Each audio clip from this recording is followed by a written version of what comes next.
Hello, Internet. This is Quest Clear Cast Episode 3. Today we are going to be talking mostly about the E3 conferences that happened a couple weeks ago at the time of this recording. I'm Owen, as always, your main host, and today we have three guests with us. We have Brandon. Hello. Brian. Hey, what's up, guys? And then we have Michael, or MB, as he's known, who is new to both this one and the next week's podcast, Episode 4. Wow. Oh yeah, that's right. Hi, greetings. Indeed. We recorded those out of order, but totally Yeah. fine. All right, so before we get into the bulk of our topic today, I would like to go into a little bit of a status update into what the actual fate of the podcast has been like in these last few months in which we haven't posted literally anything. We have attempted to record episode 3 twice now. We did an episode based on Xenoblade Chronicles 2, which didn't take for recording. And then we tried doing a podcast with Arden and Evan about Pokemon Sword and Shield, but that didn't take either because I didn't realize I had the right drivers installed on my microphone. So, 2 bad takes later, and we're finally back. Yeah. We also took a hiatus with a busy schedule, so we couldn't. Yep. Everything's too chaotic for us. Yeah, people were doing Especially people were doing university or work or being finishing Australian. high school. So it's it's been crazy, but we're back, and it's summer for most of us. Except if you live in upside down. For Mike, it's winter. Upside down. So upside down. So that's the state of our podcast right now. We want to keep recording for you guys, and hopefully we can get this going. I also am gonna make it a priority to make sure that our YouTube channel and Twitter and eventual audio sites have actual overlays and logos and stuff like that, and I will get audio only versions of the podcast uploaded soon. Okay. Now we can start talking about E3, because there was a lot of stuff and also not a lot of stuff. Yeah. Yeah. I don't know, for me this E3 was just there's a lot of really cool stuff, and there's 1 or 2 things that really caught my eye, but the rest of it was it's fine. I think the thing about this E3 was a lot of the stuff we kind of already knew was going to show up at E3, so there weren't many big surprises. When I was watching the Square Enix conference, I was still crossing my fingers, please do something Xenogears related. But alas, I was crossing my fingers for something Bravely related. Oh, that would have been good. Oh yeah. Yeah, definitely. Because they've kind of teased a new Bravely game. It did. It was that 100 mil sold. It had that picture of the fairy. Yeah, the silhouette. Yep. Mhm. Yep. Well, let's not focus on what didn't happen, and let's focus on what did happen. Yeah. Yep, that sounds like a good idea. Yep. Which conference do we want to start with? I should mention that I saw Microsoft's, I saw Square Enix's, and I saw Nintendo's. I'm the same. I've seen almost everything except the PC gaming show, and let me tell you, I have seen the end of days. Because, my goodness, this E3 in general has been a bit of a wash for me. It's easily one of the weakest ones, overall speaking. Nintendo's made me happy. Square's really, really also made me happy with Final Fantasy VII Remake's gameplay. But We'll talk about Final Fantasy VII Remake at length. That was definitely one of the highlights for sure. Yeah, but it was one of the only highlights because I feel like that this E3 has not been very it hasn't been really mind-blowing in a lot of cases. Some of these I don't want to be too negative, so I think I'll just stop here. All right, let's just start with kind of in order. So, Microsoft went first or second? Microsoft went first in terms of actual conference, but EA had their own EA plays. Let's not talk. Yeah. No. What do you mean EA had something?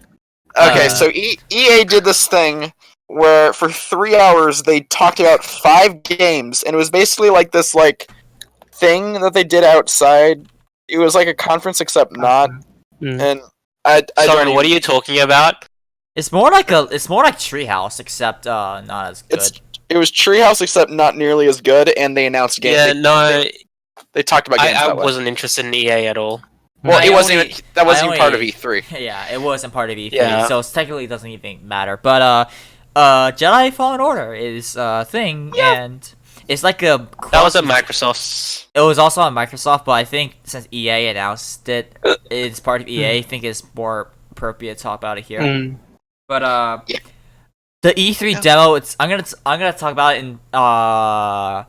in context of the E3 demo. It was pretty good, but not really mind blowing. It looked like a fine enough game.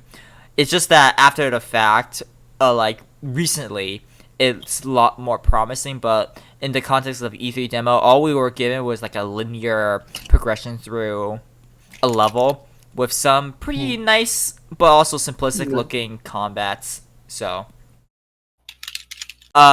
later on they were given more information about how it was inspired by games like Metroid with a similar progression to like that, which gets me more interested, but at the same time they didn't tell us during the E3 stuff, so thanks. Figure it out yourself. Yeah, figure it out yourself, just like a Metroid. Yeah. I mean, that's one thing they want to carry over from, but you know, Mm. I don't think that really pays off in terms of marketing. Mm. But aside from that, they just did like Apex Legends. We got a new hero, and they did Battlefield 5, FIFA, Madden, I think, and that was basically it. Mm. I don't think we have anything to say about Battlefield or sports, do we? No, No. not at all. No, nah. We have. I'm we an have, RPG gamer. we're all RPG gamers, so unfortunately, I don't think we have that much interest in the rest of the EA stuff. I will keep an eye on Fallen Order. I am rooting for it, and if it's good and people are talking about it positively and it gets good enough buzz, I will pick it up. But otherwise, nah. That's it. I don't know. EA doesn't have the best track record where that's concerned. Respawn, on the other hand, these ought to be made by Respawn, and I have faith in them.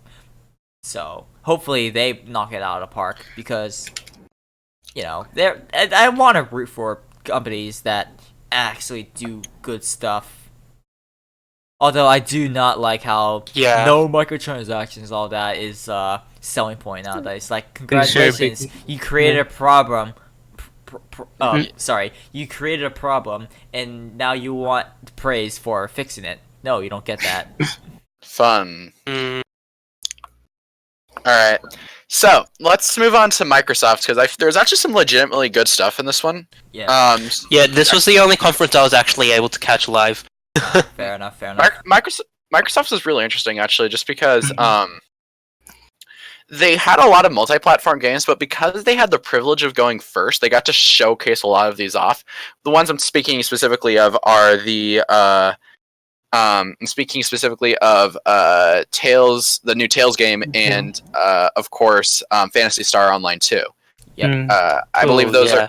are both to multi-plat, of course, I think, but those are coming to Xbox, and because Xbox went first, they got to showcase all the stuff off first, which is something that they've actually had in the past. Like, they had the Tales of Vesperia remake last year, so Yeah. Microsoft's was good. I actually liked it a lot. Some of the stuff that caught my eye, Cyberpunk looks great. Very, very Just- nice. I mean, it has since last year. Yeah, I mean, Keanu Cyberpunk. Reeves. You're breathtaking. That Yeah. was great. One of the best parts of that conference. Yeah, Keanu Reeves is just freaking hilarious. I love him. He's a wonderful person. Yes, memes aside, Cyberpunk really, really looks good, actually. Like, Yeah. I'm not Yeah. I've never super been into this kind of like gameplay style, but like this, like the Well. concept looks really good. It's really ambitious. Mhm. Well, it's CG Project Red, and they made Witcher, so I don't know. Yeah. Well, Yeah. Witcher, I feel like suffered a lot from clunky combat and controls, and that turned me off greatly. But see, Well, that's a lot A lot of people really like The Witcher's combat and stuff like that. So. I also it's very mixed. I also see a lot of disdain for it. So Mm-hmm. to the point where there are I've been told. there are a lot of popular mods for it that fix up the combat. I'm also just like, but like, from my understanding of The Witcher, I haven't played it myself, but my understanding of it is that it's, a lot of the reason why people like it is because of the storytelling potential that it has. Yes. It's the storytelling and the world building. That's the strongest point of The Witcher 3 and The Witcher in general, because it also thrives on its beautiful graphics. The gameplay though is not its strongest point. Mm-hmm. Yeah. So we're gonna get if we get that basically in like sci-fi form, that's gonna be just awesome. Yeah, And- I think Cyberpunk also has more weight to me than Witcher due to the sci-fi cyberpunk setting. But Okay. overall, The first-person perspective is gonna throw a lot of people off. I think it's gonna be okay, but they have to do stuff with it other than just like be a first-person shooter. 'Cause, I mean, obviously, it's gonna. Deus Ex does some pretty cool stuff with like augmented vision and stuff like that. That makes it really more immersive. I don't think Deus Ex is more cyberpunk. It's still heavy in the sci-fi. I don't think it's like true cyberpunk. But overall, if they expand on some stuff that Deus Ex does, at least in my experience, then it should be really good in first person and do stuff that third person can't. Yeah. All right. Let's see what else was there at the conference. Halo Infinite. So- like the trailer made me want to play Halo. We're gonna go in out of order here. We're just gonna bounce around Yeah. stuff that interests us. MB, you had something you want to say? Yeah, I don't think I see many people talking about this, but for some reason, Way to the Woods really caught my interest. Now, I hadn't actually heard of this game before. I never heard This of it CC3? before. I never heard it before that. It was the one with Bambi. Yeah. Oh, the deers. Yeah. But I think I'm very biased towards music. But the music caught my interest. I actually really like the music, and I think it looks like a very simple game, but it looks so. It has such an atmosphere to it, just from that trailer, that really caught my interest. I don't know how to describe it more than that. It just looked fun. Yeah. Well, For sure. I don't know about fun. I see it more as like some nice journey-esque game. Yeah, like Journey, yeah. That's Yeah, Journey is a great way to describe that game. Actually, yeah, that is true. Oh, I can play Journey on my PS3. I can get that. Yeah, that's a good point. You should, well, it's also on PS4 and PC. So. Oh yeah, I forgot it came to PC. But yes, I can play that game now. But getting back on topic, I did actually that was one of the games that I also thought was pretty interesting for Microsoft's conference. I would I would play that. I would play it definitely because I want to see how it goes. Because normally I play games for the gameplay, but once in a while I will broaden my horizons and try out some game that is out of my comfort zone. A game that really caught my eye was 12 minutes is what it's called. Yeah. Oh yeah. Oh yeah. Where you're Where stuck in, it's- like, I feel like that's going to be one of those games that goes for like 2 hours, but it's going to be very. Well, it is Gonna be narratively different. Yeah. driven, but It's gonna last- it's going to have a very strong narrative, assuming they have good writers. It's gonna last 13 minutes. Yeah. Yeah, that's really interesting because it reminds me kind of like what's that game called? 30-Second Adventure, where you have like 15 or 30 seconds to do a thing before the game restarts, and you have to do it again and again. It feels like, I mean, like obviously they're very different games. That game is like a comedy type thing, and this is much more serious and like psychological.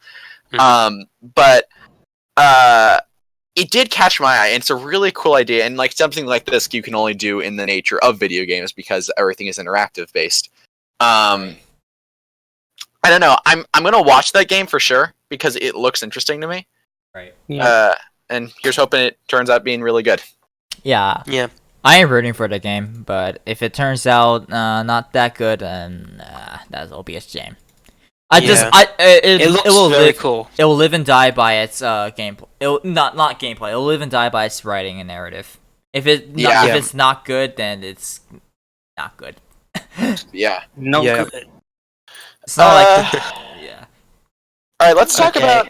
I don't have much to say about Tales because it's just a new Tales game. Always kind of cool. But Yeah. one cool thing about it is that it's finally moving away from the old engines that it was using for past games. It's moving into Unreal Engine 4. So But that does uh. that means it's not coming to Switch though, which kind of sucks. nah, it's not gonna be Switch because Switch Yeah. can't handle Unreal Engine 4. Unreal as and well. oh wow. Yeah, well, no, Agreed. it can handle Unreal Engine 4. It just needs to be specially made for it. Yeah, Yeah. because like you look at games like Yoshi, which run as a sub HD resolutions. Well, SMT5 is being made in Unreal 4 right now. Yeah, it is.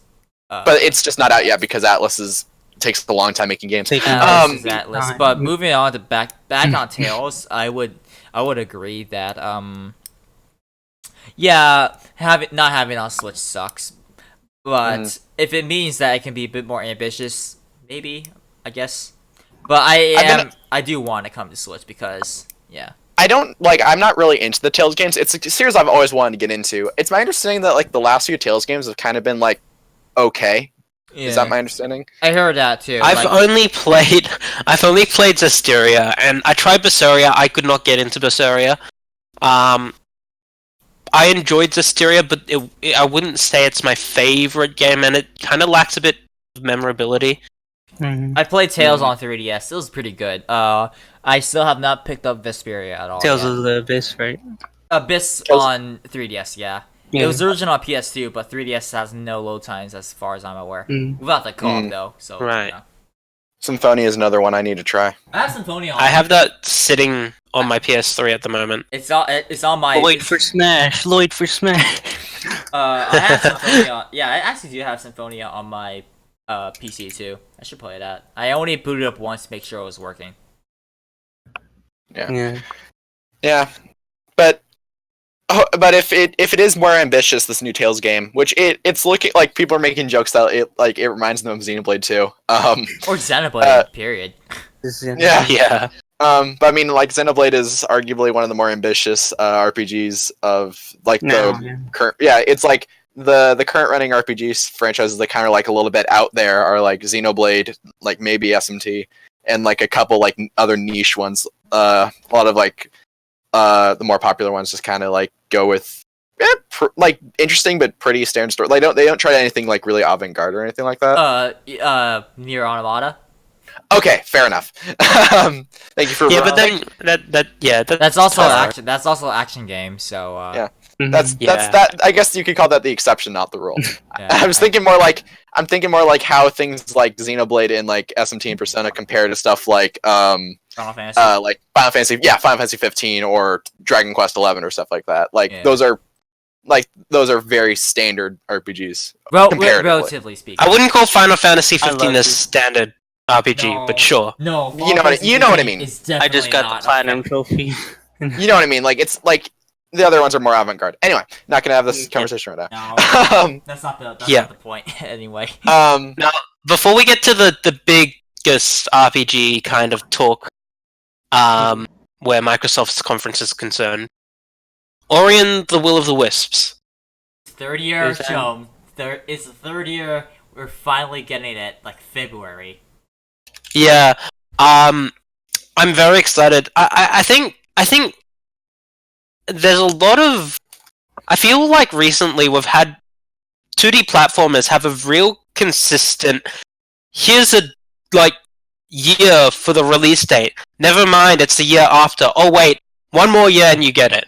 Just And I say that because we had that with what Cuphead, Mhm. and now we're having with Ori and the Will of the Wisps. I mean, that's the fate with Microsoft, you know.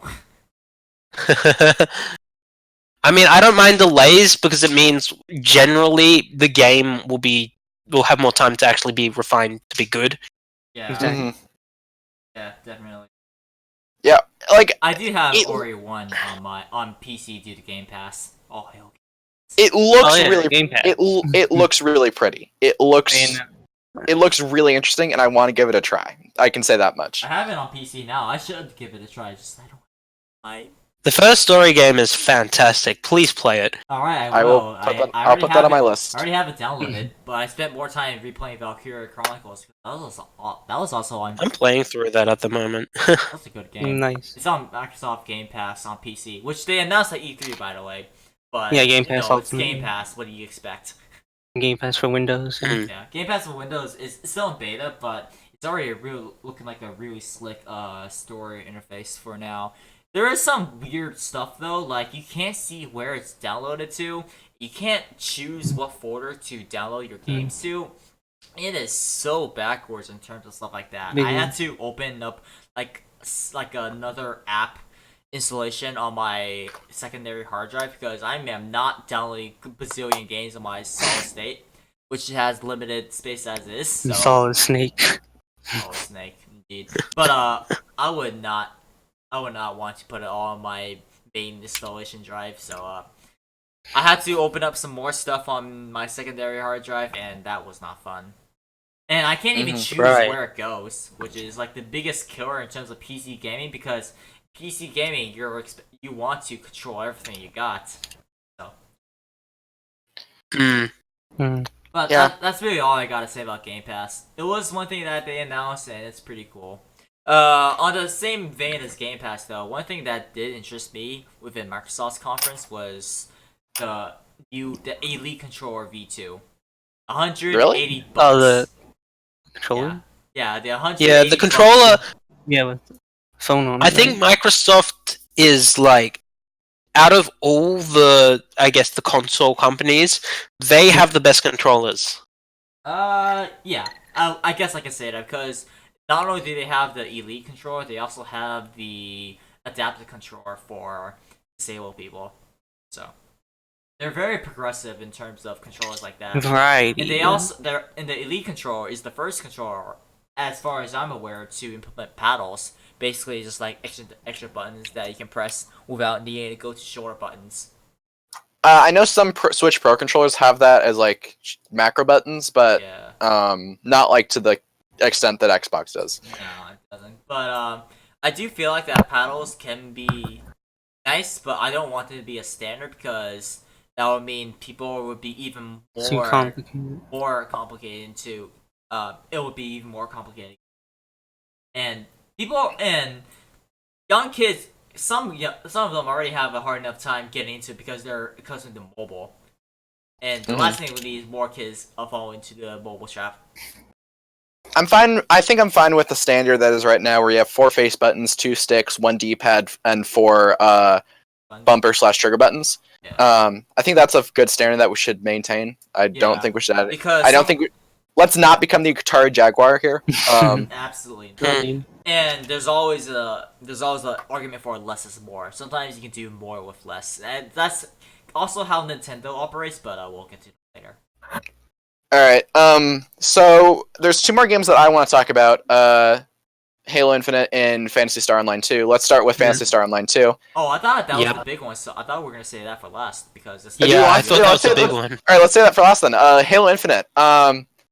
I don't really know Halo too well. We probably should have had Vazzy on for this, but he didn't answer any of the messages. But it looks like the trailer that they gave looked really good.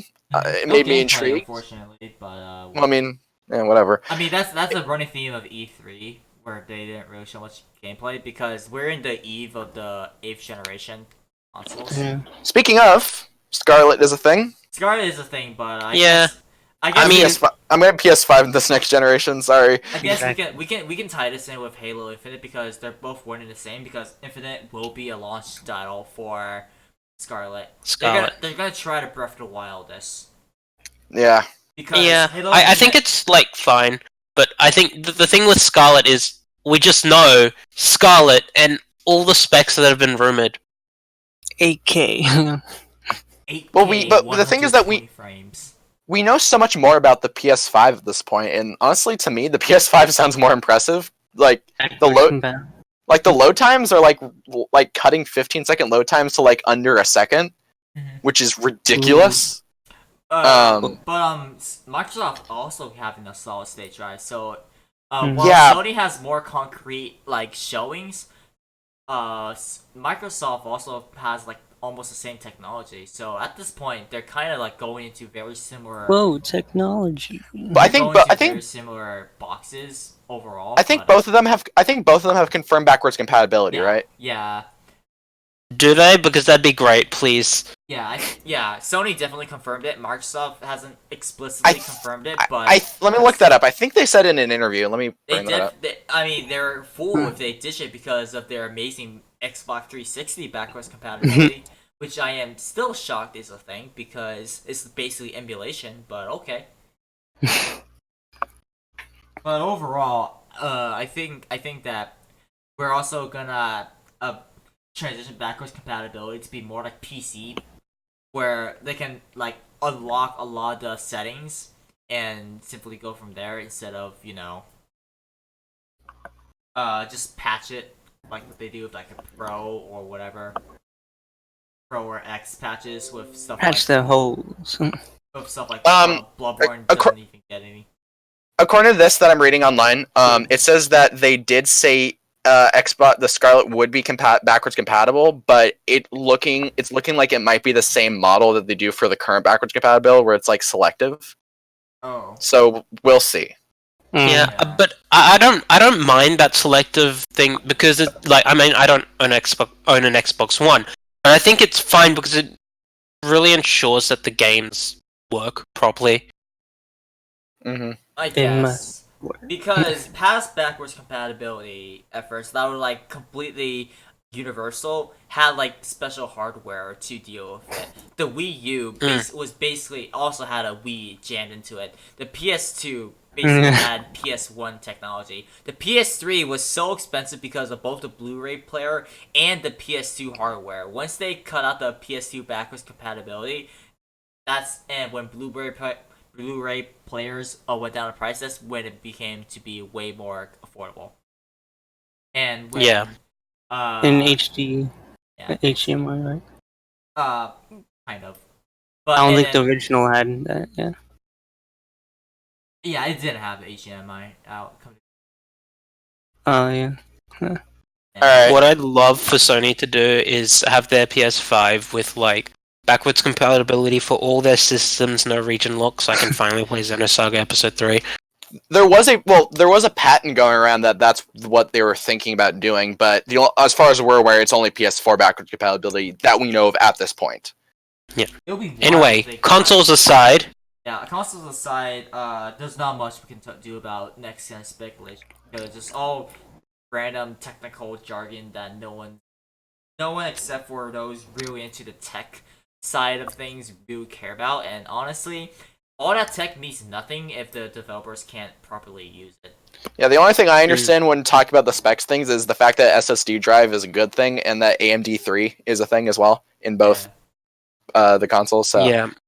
Zen 2 architecture or whatever that means. yeah, Who knows? SSD basically means it will yeah. load a lot faster. You Yeah. can see it if you install Windows or Read OS faster. to the SSD. If you boot it up, it will take like less than 30 seconds to boot up your computer. It is nuts. My laptop has an SSD drive. Surprisingly, we cracked it open the other day to try and upgrade my storage. We didn't end up doing it, but it's a laptop from like 2011, yet it has an SSD drive. Yeah, they have gone down massively in price, but there's one concern I have over the next gen consoles. I'm gonna lump both the PS5 and the Xbox Scarlet into this. What's gonna happen with external storage, like big USB? Will still be a thing. Like USB. Oh, yeah. Storage. Yeah. Because you're gonna balance your games around SSDs, right? What are you gonna do But with we're- that external storage?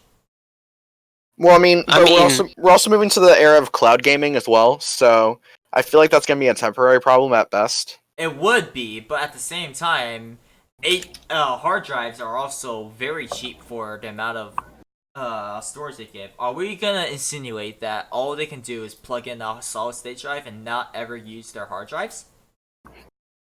Because that's a very tough ask. I feel some people, especially when when install and file sizes are through the roof. Like Final Fantasy VII Remake is gonna probably ship on 2 Blu-ray discs. Red Dead Redemption 2 already did ship on 2 Blu-ray discs. Yeah, the one was the And download. it's gonna get worse with Yeah. more widespread 4K assets and stuff like that. It's just Dang. gonna be really, Well, really out of control. I think it also happens like it comes down to what kind of format we're putting our games onto. At the moment, it's Blu-ray discs, but then you've got Switch with cartridges, and that has a whole different Can of- form. But that's its own can of worms. Yeah. Because cartridges also are more expensive to produce than discs.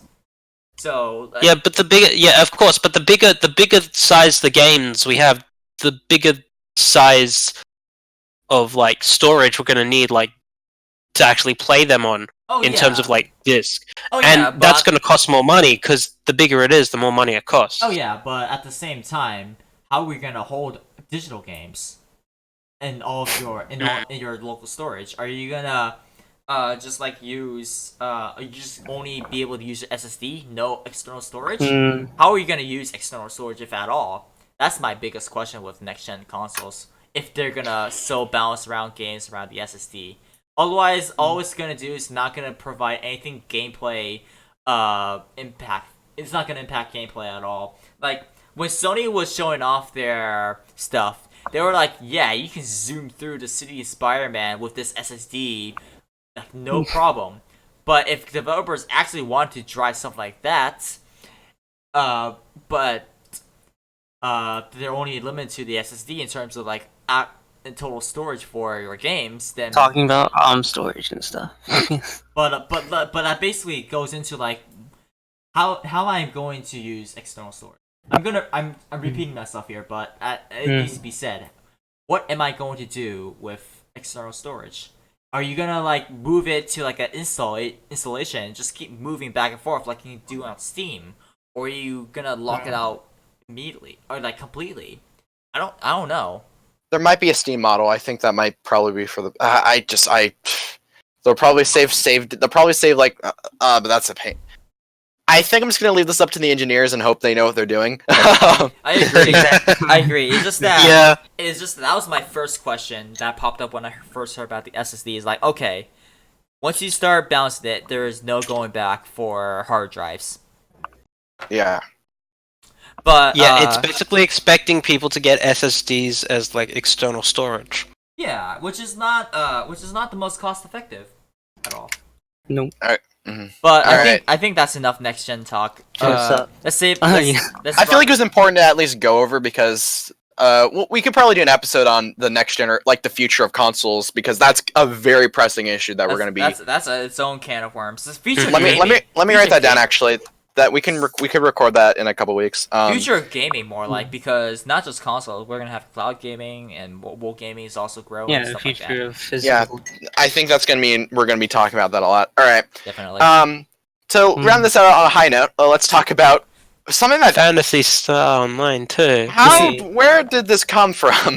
This is by far the best news for me personally because it just means that they finally got a high quality translation of a game that was stuck in Japan in a sequel to one of the most beloved Dreamcast games of all time.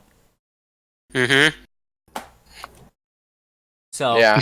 this is a big win for Oh, yeah. a So- lot of people. See for this as an RPG absolute win. gamers. Yeah, So I'm not.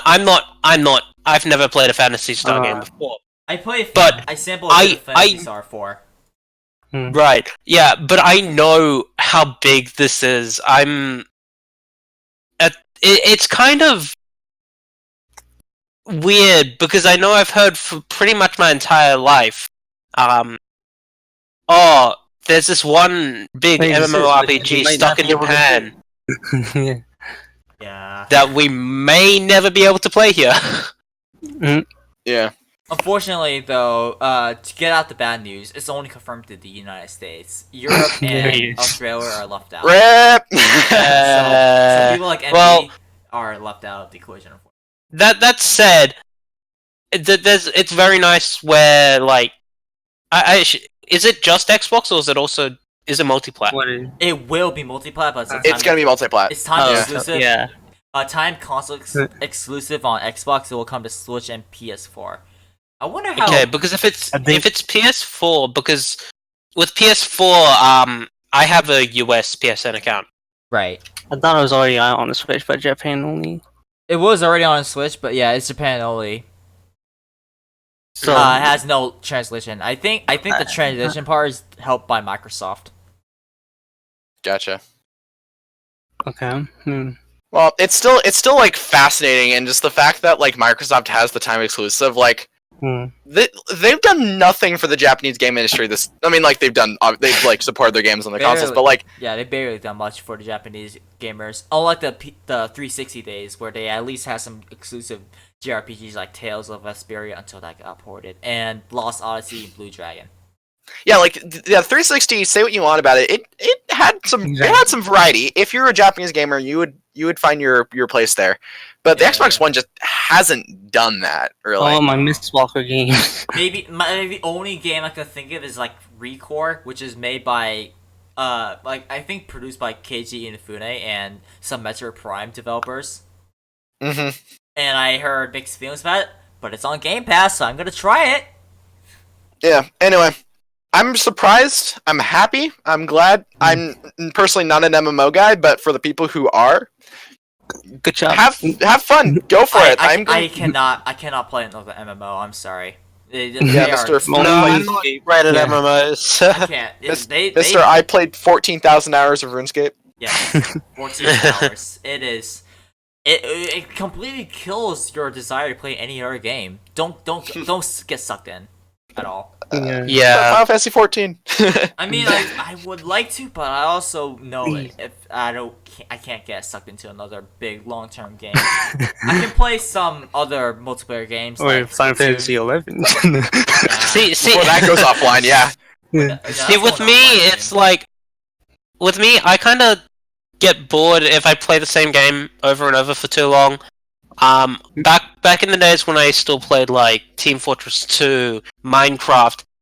Sure, I loved it at first, but I eventually burn out. And instead of leaving the game with like, yes, that was a good game, that was very satisfying to play, I kind of just feel like I didn't really enjoy it that much because that's the last feeling I had with the game.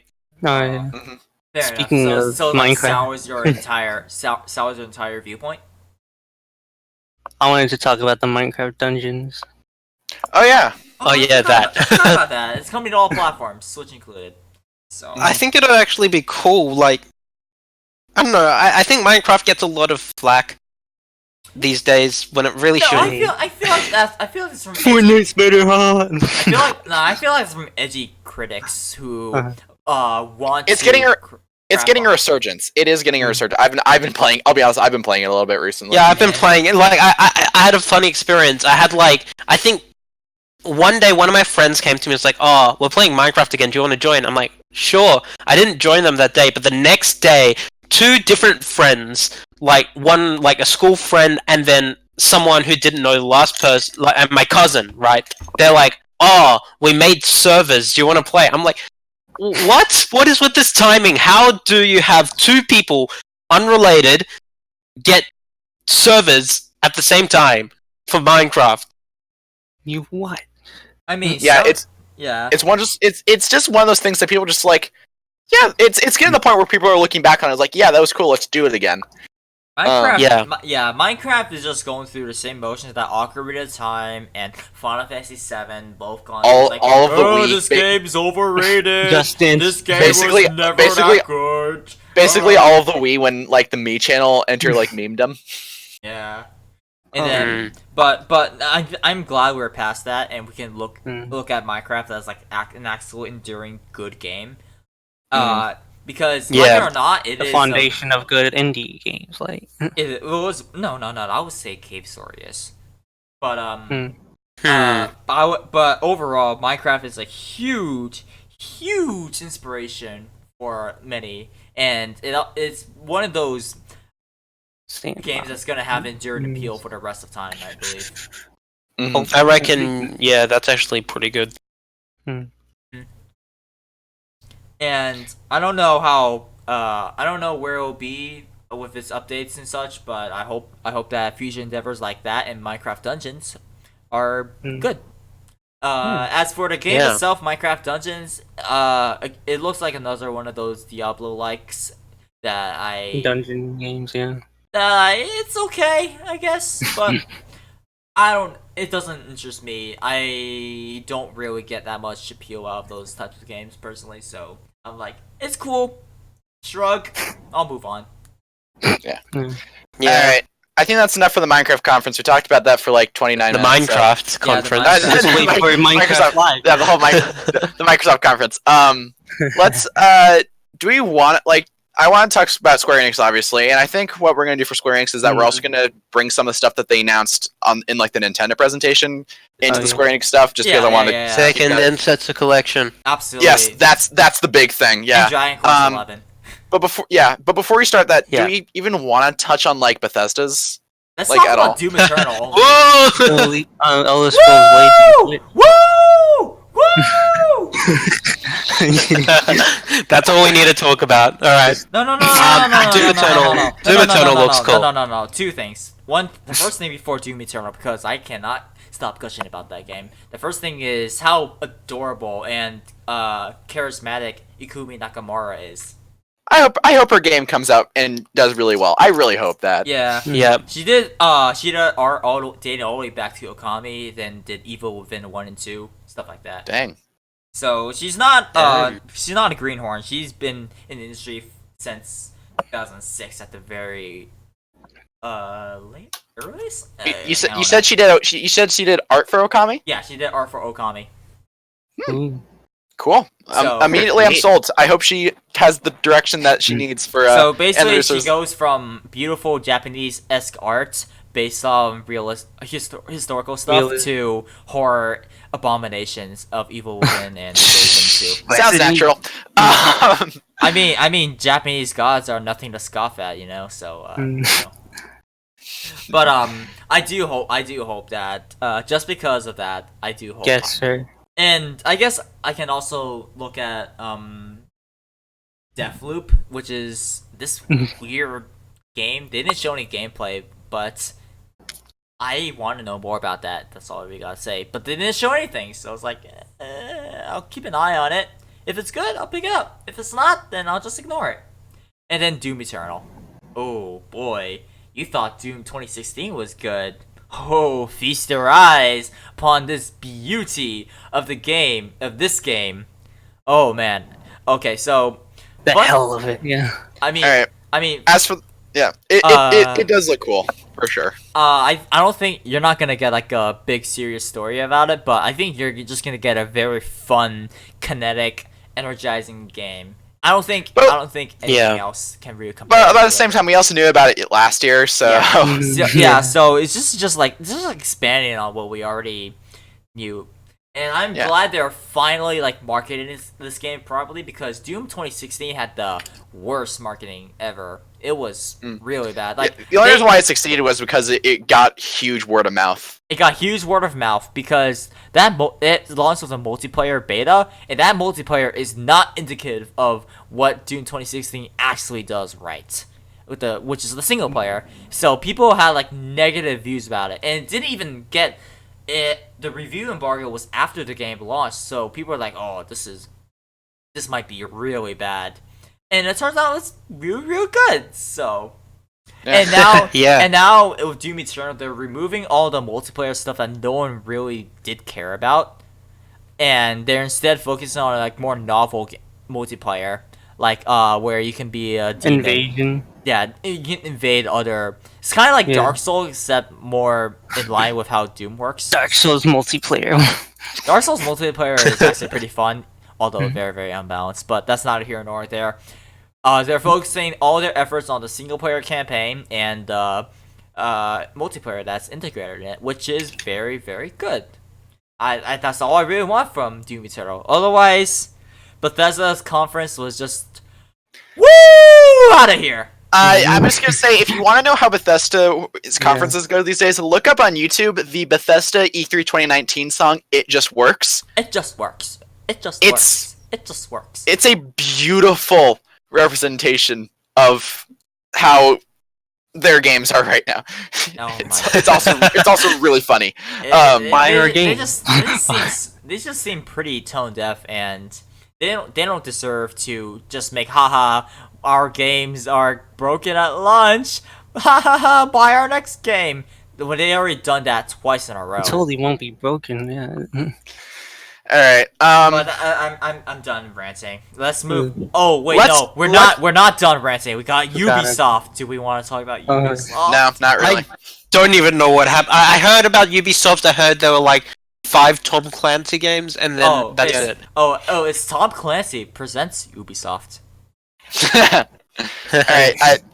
But Alright, I do want to bring up one game from Ubisoft that Watch Dogs Legion. Nah, not that. It's The, a game that particularly Myth had and no Monsters or something. Gods and Monsters. Yeah. Yeah, Gods and Of Myths and Monsters is Kid Icarus. Yeah. It's the Game Boy game from. This Kid is basically a Kid Icarus game, but Kid- by Ubisoft. It's Kid Icarus mixed with Breath of the Wild. Yeah. So I'm interested, but it's Ubisoft, so who knows? Ooh. Cool. All right, moving on. That's it. Let's talk Square Enix because I really want to talk about that. Yeah. I don't think do you want to say? Um, We Do you want to save F? Let's save it for last. Let's save it for last. Yeah. So Let's talk first about off, Avengers. Avengers is yeah. Oh Sure. my goodness. I felt it was a very weak way to end. Rise and Kanji, Rise Kujikawa and Kanji Tatsumi are now Avengers. Oh yeah, that Troy Baker and Laura Bailey. Laura Bailey. It's Oh. Troy. Yeah, Troy Baker and Laura Bailey are voice actors who are in that game, but they also did characters in Persona 4. Yeah. Gee, I can't believe Nathan Drake's an Avenger. Yeah. This is Uncharted 5. You changed Yeah. it to Avengers, yeah. Yeah, it's Uncharted it's Avengers. Uncharted cross Persona. Oh my god. Yeah. That probably would end up looking like the Avengers. Actually, So now I this think thing about just it. keep getting weirder. Uncharted cross Persona does sound like the Avengers. I'll be honest. Oh yeah. Oninaki actually is looking really good. Looking better than ever. Yeah, I feel. Oninaki. That was and that then game last that year- we saw last February in Nintendo's Direct. Hmm I feel like when it was revealed, like I looked at Oninaki and I was like, okay, cool. And now when I look at it at E3, I see the trailer and it's like, actually, this looks really interesting. It looks better than any other Tokyo RPG Factory game that they've made. This looks like the it others- has more effort put into it. Yeah, the other ones are I Am Setsuna and Lost Sphere, and those were fine. My understanding is, but this looks actually really good. Yeah, this No, looks like they were like this looks based on remote- other like I like feel like I'm Susuno is based on Chrono Trigger. I feel like that basing those games off of like well-established classics are inevitably going to draw unfavorable comparison Mm-hmm. unless you really rise to the challenge like Bloodstained did. That But- depends on which version you're playing, but Oh my god. anyway, before we get on that tangent. But yeah, it looks really good. Really excited for it. I can't wait for it to come out. Cool. Anything else other than like I want to bring up Seiken Densetsu in a little bit, but is there anything else? That... The Last Remnant So what? the remaster Yeah, version on hit that. Switch. What is that game? I don't know. It's like this weird. Apparently, it's like this weird JRPG with some obtuse mechanics. Mm-hmm. But Okay. I didn't look too much into it. All I saw is that it's a very weird JRPG that takes some time getting used to. Something I actually was happy about Square Enix's basically showing this year was that last year, if you look at it was a lot of focusing on like their Western properties like Tomb Raider and stuff like that. The This Quiet year- Man. You remember the Quiet Man? This year, yeah, this year it was Let's it, be it had quiet it had its Western presence for sure, like Yeah. Avengers and Life is Strange, but it gave a huge amount of presence to the Japanese RPGs that they make. And I'm really Final happy. Fantasy. We'll Speaking save that for last. speaking of Japanese Talk RPGs, about the other ones. Yeah. Romancing Saga 3 and 4. Yeah, we're getting more of those. Yep. So- What are they? Localized. Yeah, so my understanding is Romancing Saga 3 and 4 are decent games that borrow a lot of like ideas, like they refine the ideas of Final Fantasy 2, and they also seem like decently good in their own The right. worst Final. Oh my god, Final Fantasy 2 is so bad. Well, yeah, my understanding is that like they took like a lot of like the gameplay ideas and refined them for it, and apparently some people really like it. I wouldn't know, but I mean, if you want a Yeah. game that really does do that, we'll play Rune Factory 4. catches my eye. Hmm. Really interesting seeing how it's gonna play Hmm. out. So good. Let's talk. There's like Final Fantasy music is now available on streaming services. That's kind of That's cool. good. Yeah. Maybe And that's, there's a Square Enix music Discord server, which is nice. that's good to see. Oh, Octopath going to PC. yeah, Octopath, of course. If you haven't played Octopath, Yeah, play it. yeah. It's great. Oh yeah, there's one thing I'm kind of finding is kind of becoming a trend at E3 for some reason. Companies showing mobile games at their conferences. Now I can understand Square Enix; they're not really a Brave XP. console developer, but when it comes to like Microsoft, they rely a lot on third-party support, right? So it's like, do we really need to see mobile games at a conference that would mostly revolve around PC and Xbox? Yeah, that's a good point. Honestly, it does strike me as odd. I mean, it's kind of interesting how they're.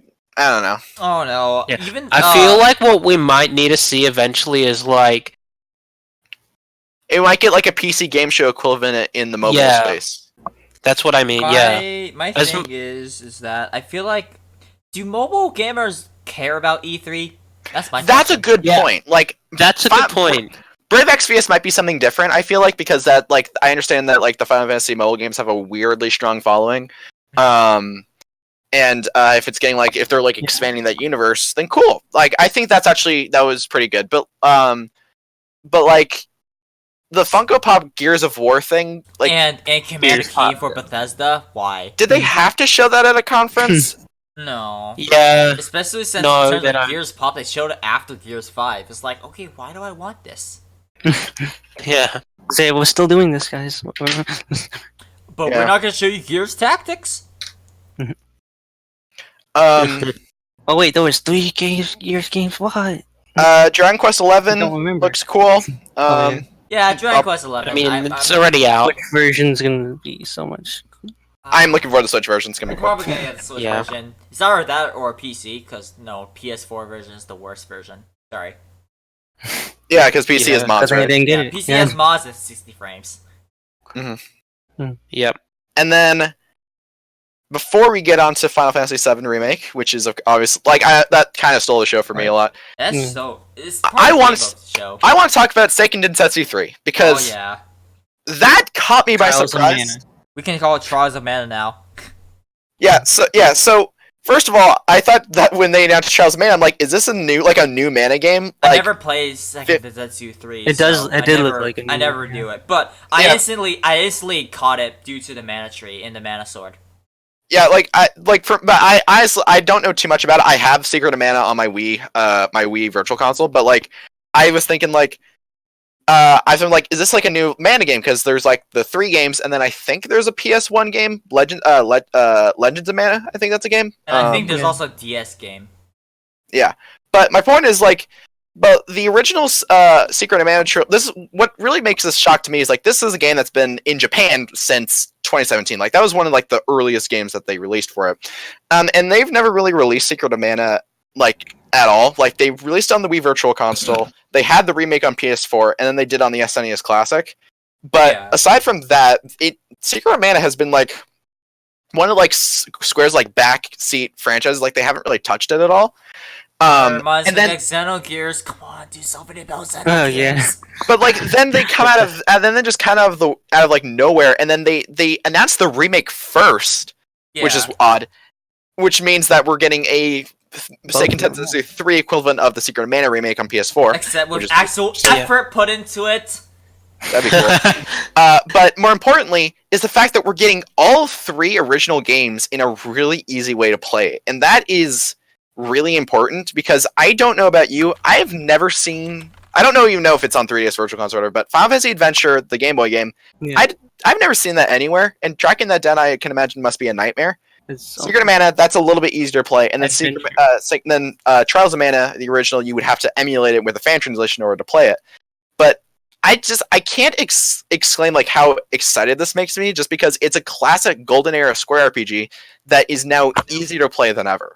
way easier. Whoa. Yeah, I as need to far get the as- collection of mana. I've never played like Secret of Mana, Mhm. and I think right now it's probably the best time for me to do so. Yeah, for sure. And I'm really looking forward to the. And they're making a physical release too in August, so I'm probably gonna pick that up. Oh shh. You know, actually, the only problem with the collection of mana is a Switch exclusive. So it should have been on PC and PS4.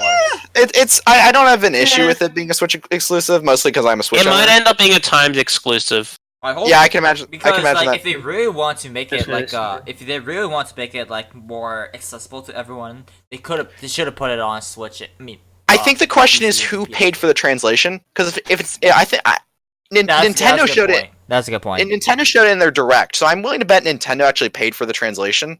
And You know, that's it wouldn't surprise me considering Nintendo advertises Dragon Quest more than Square itself. So yeah, I could imagine like the Trials of Mana remake making it a PS4, but I think the collection's probably going to Trials of stay a Mana Switch is already exclusive. hitting PC and PS4. It's not hitting Xbox, but it's hitting PS4 and PC. They The, don't remake, want the, an the Xbox. remake is Yeah, the remake remake. is hitting Yeah. PS4 and PC. Yeah, I was expecting that. That makes a lot of sense. I bet you Nintendo paid for the translation. Possibly. Yeah. But even so, like it's like there's still you can play Secret of Mana, the SNES version on the SNES Classic, or you can get the collection, or you can get the remakes on all those. The Secret of Mana remake is pretty subpar. It's still a version you can play. So it's weird. Like this has like been an underground franchise that's been like resurfacing a lot more recently.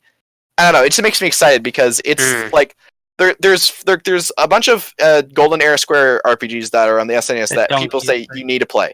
Super Mario RPG, Chrono Trigger, Final Fantasy 6, and Secret of Mana. And like those, None of which I've played. I played Chrono Trigger. Chrono Final Trigger is Fantasy VI. phenomenal, dude. Yeah, I played Chrono Trigger and Final Fantasy 6. I'm gonna try track down a DS copy. Don't play the iOS. If you can't get it on DS, just play a Super Nintendo version because like extra content isn't that good anyway. But yeah, but like Secret of Mana was always like the hardest of them to play, and Yeah. it's just been weird how Somehow. it's, in these last few years it's just been really convenient. Like you've been able to play these a lot easier now. I don't know. I just find that interesting. What I'm really hoping is that companies start to do this a lot more with older games. Even if they don't full on remaster them, they could at least make them available for people to play. Because it's not like I doubt it takes that much effort to port an old game And not to a everyone, current gen like- console. Does emulators, right? I mean, the Virtual Console is just basically that. Yeah. Yeah. And I find, especially with a lot of these old RPGs, we talk about Super Mario RPG, that never came to Europe and Australia until 2016, Wii U Virtual Console. That Yeah, was it's on the Wii Virtual Console. Yeah. Yeah, that's the first time people outside of the US got it in English, right? That's crazy. And that's the same with a lot of old Square RPGs. It's Xenogears. I imagine Secret of Mana. I'm not 100% sure, but there's a lot of old Square properties that never actually came to the West outside of America. Okay, but that can also go both ways. Wait, no, I was about to say, never mind, because I'm thinking of What? Enix with Terra Minka? Terra what? I don't know how. Terradigma. Terradigma. That's The only Enix, reason- not Square. Yep. Sorry. They were preparing for an English release, but I think the company went under, so they Okay, couldn't release it. So it's only They it's only in Europe though. Yeah, that's more an exception than a rule. Yeah, but Yeah. I would like all those types of games to come over to the I think- modern day. I would like to get the old so Terra Enigma is a collaboration between Quintet and it was published by Enix. I would like to see the Quintet games get localized, released more here in America and the rest of the world because that's another series that needs more recognition. ActRaiser, Soul Razor, I think. Speaking of ActRaiser, just recently I don't know what Sega those just are. announced like a spiritual successor to it. Really? Yeah, Called. it's like Soul something. We'll have to look into it later, but ActRaiser is pretty much that, you know. But Mhm. speaking of remastered stuff and ports, Final Fantasy VIII.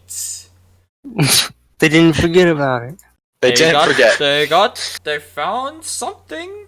They found the source code. Yeah, I doubt it, but they found something. It's cool. I'm mean, probably going to play the yeah. PS1 original because it's better to play on original hardware. I already bought Final Fantasy VIII on PC a little while back when it was on sale. Oh, I good haven't God! played it yet. Good God! Don't play it now. Don't play it now because it is a piece of garbage. Is it? Which one? It's the original PC port of Final Oh, Fantasy VIII, and it has Okay. it has MIDI tracks. It has these weird missing That textures. sounds like- It is so Well, bad. okay. It is Those dumpster- textures- I it's a won't dumpster touch fire. it then. It's a dumpster fire. Wait until the remaster.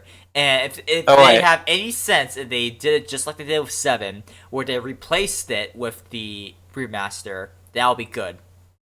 Because with Final Yeah. Fantasy 7, they completely replaced the old PC version and gave it like a new, yeah. and port. made it like the I wonder PS4 because the old remaster. PC version, I think the old PC version actually just didn't work for me.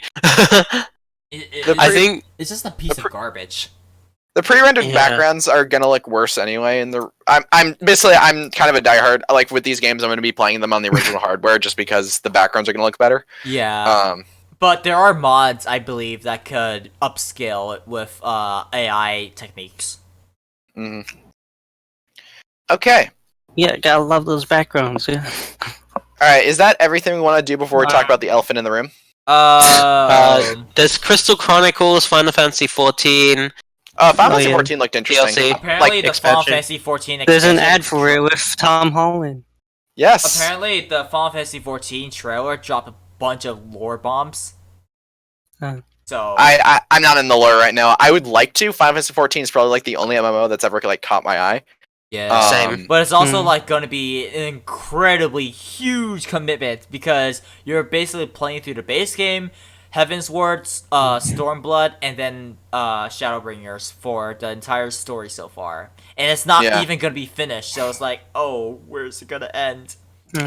Yeah, but I'm happy to see that 14 is getting so much support because, man, like I think it's there's come bigger. so far. It's There's doing no big bigger things for comeback. Square. Yeah. There's no bigger comeback than Final Fantasy 14. Like No Man's Sky doesn't even come close. This is the biggest comeback. Yeah, and it's like it got its prestige back. I'm happy that it's like turning out so good. Yeah. And Yeah. and people love Yoshi P, one of the producer, I believe. All right, now Yeah, that's pretty much it, right? Yeah. let's talk about Final Fantasy VII Remake. Kingdom Hearts 2 mixed with Final Let's Fantasy go. 7, baby. Okay, so my thoughts are as follows. I understand the choice to make it a Midgar game, though I kind of wish that they went in a different direction. I think having maybe expanding to just Disc 1 might have been better. But I don't know. I'm not a game designer, but I think what they're doing is kind of cool. I think the idea of making Midgar like a more lived in and like operating place is going to be super cool, and I really want to see how that works out. Yeah. Combat system looks like probably like the best action based system. better than excluding- 15. Way Yeah, definitely better than Much 15. better than 15. Way better than 15. I think if it was, I need to play it for myself, but looking at this now, this might be the best action combat I've ever seen. I will say though, watching the conference, that boss fight that we saw, that looked like it took. Like I remember, like I've only played through the Midgar portion of the original Final Fantasy VII. Mhm. That boss fight felt like it took forever. Just watching the trailer, Uh-huh. Yeah, definitely. And that and is I'm that is- worried. yeah, no, you finished. Yeah, I'm worried that there's going to be a lot of battles that are just extended, not because they're challenging, but because the bosses just have a lot of unnecessarily huge amount of HP. And that's the thing. Like the counterpoint to that is that if they mix it up with different phases, like they did with the Scorpion boss, then that's better.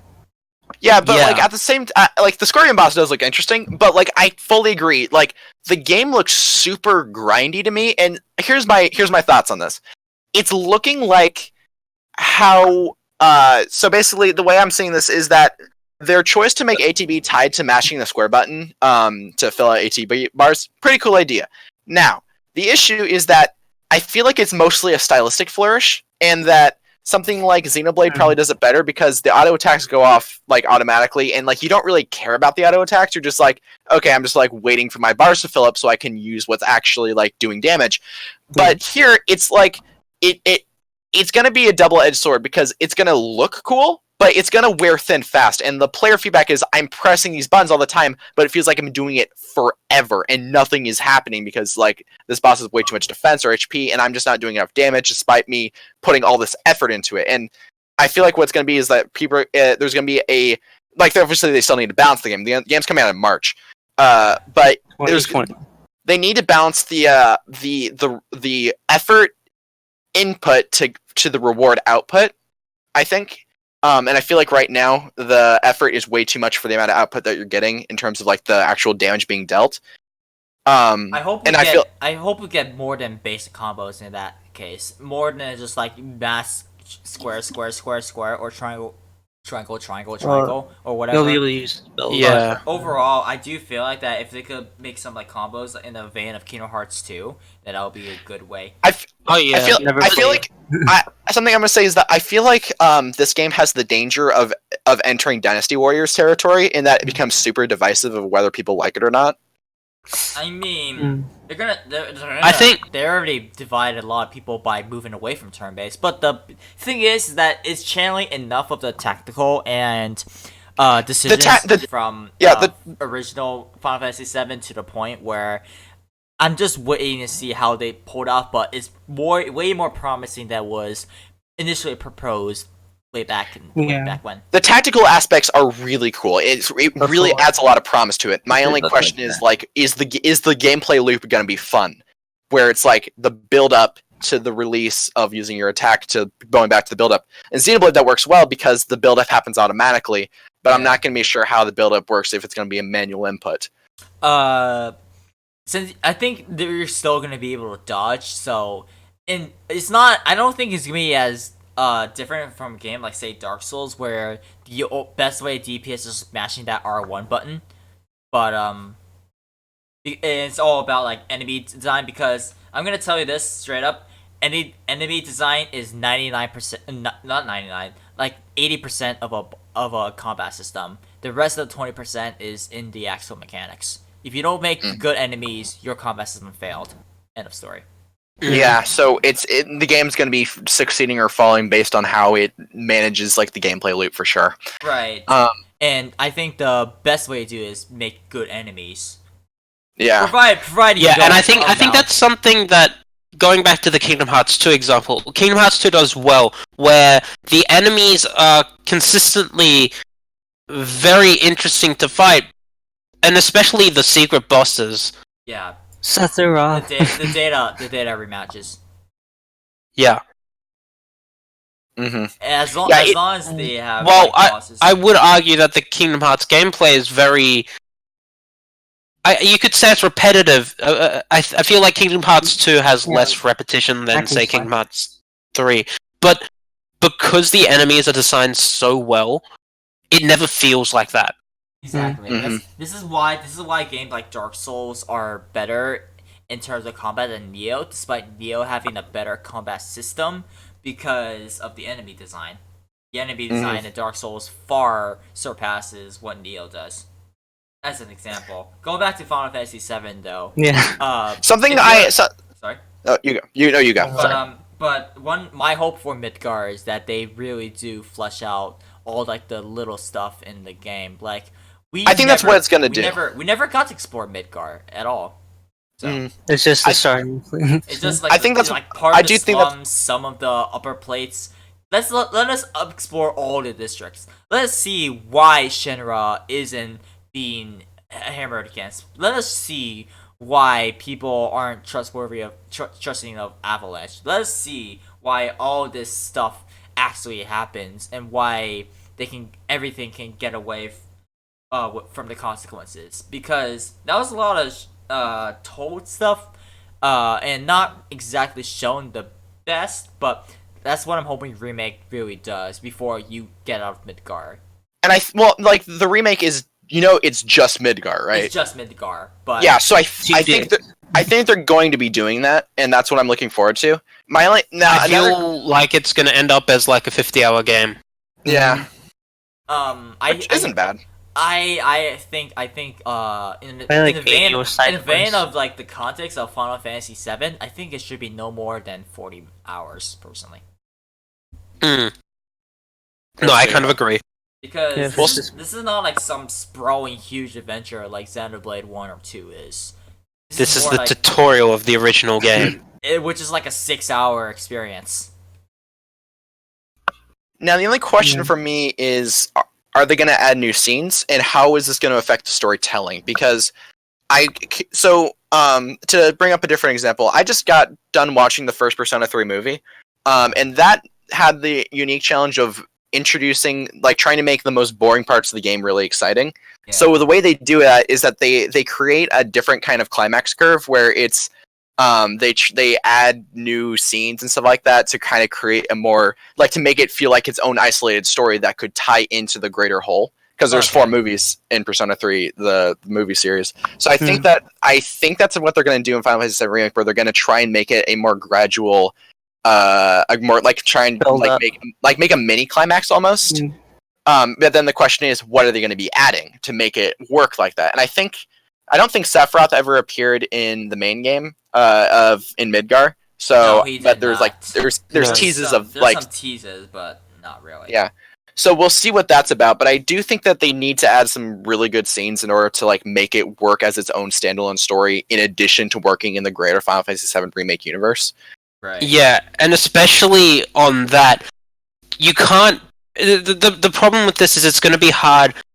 How are we going to see them finish off Midgar but leave a lot of space for a sequel? Now, of course, it's it's one of these stories that so many people already know, but because of that, they have to hint at a bunch of plot threads that are going to happen in whatever sequel remake we get, which sounds weird to say, Episode. but for the people who haven't actually played the original Final Fantasy VII and don't know the story, which I know there are people like that,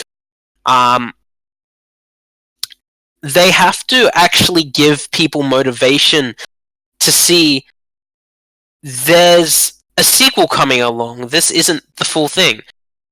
Right. Right. But Yeah, it's good. And then we also have the question of, like, my understanding is that they in the original PS1 game, they close off Midgar to the very end of the game, right? So they probably, like, that's a kind of a clever way of, like, segmenting them off in different games. But the question is, like, the next remake game gonna, like, pick up from the save? It probably is. Is it gonna pick up from the save file of where you left off in Midgar? actually, but I think it will be better if they don't do that. Yeah, that's the thing. Like, but then what happens if someone grinds to level 99? Well, that's their problem. Yeah, but like, if you're gonna be like, this game took what this game was announced 2015. 2015. Yeah, so this is gonna take 5 years to come out. Yeah. I can level up to level 99 in Xenoblade in, like, a year if I'm, like, pacing myself. That's A like, year? That's pretty generous. I would say that's like Took me a month. less Yeah, than that but- because grinding's not that hard. well, yeah, but like, at the rate I play games, it Fair took enough, me a fair year. enough, So fair enough. even if someone's playing at, like, a very leisurely pace, they're going to get really high level in the next 5 years. It's going to take for the next episode of this remake to come out, assuming. I don't think the next episode will take 5 years, and the reason I say that is because Tetsuya Nomura actually had a whole lot of projects on his plate when this game was announced, and when this game was announced, he didn't actually know he was working on it. So now that he knows, like, after the Final Fantasy VII remake, right? There's the Kingdom Hearts 3 DLC, and then after that, I don't think we know much about what he's working on. I would like him just to work on this and just give him a single project. And I noticed once Kingdom Hearts 3 actually released, we actually started to get information about the Final Fantasy VII remake, because he could actually focus on directing that game's development. Well, that and it's a marketing ploy. They want people to focus on Kingdom Hearts, and they don't want people to think about Final Fantasy VII to drive sales. But yeah, Well, true, but I don't think it's going to take another 5 years for the next game. That said, it's still a Tetsuya Nomura game. and the big question is how the big question is how long is this next episode going to take, and to what part of the game is it going to get to? Is it going to get to the end of episode 1? Is it going to go into like some of not episode 1, disc 1? Is it going to go to some of disc 2? Is it going to go less than disc 1? We don't know any of that. No.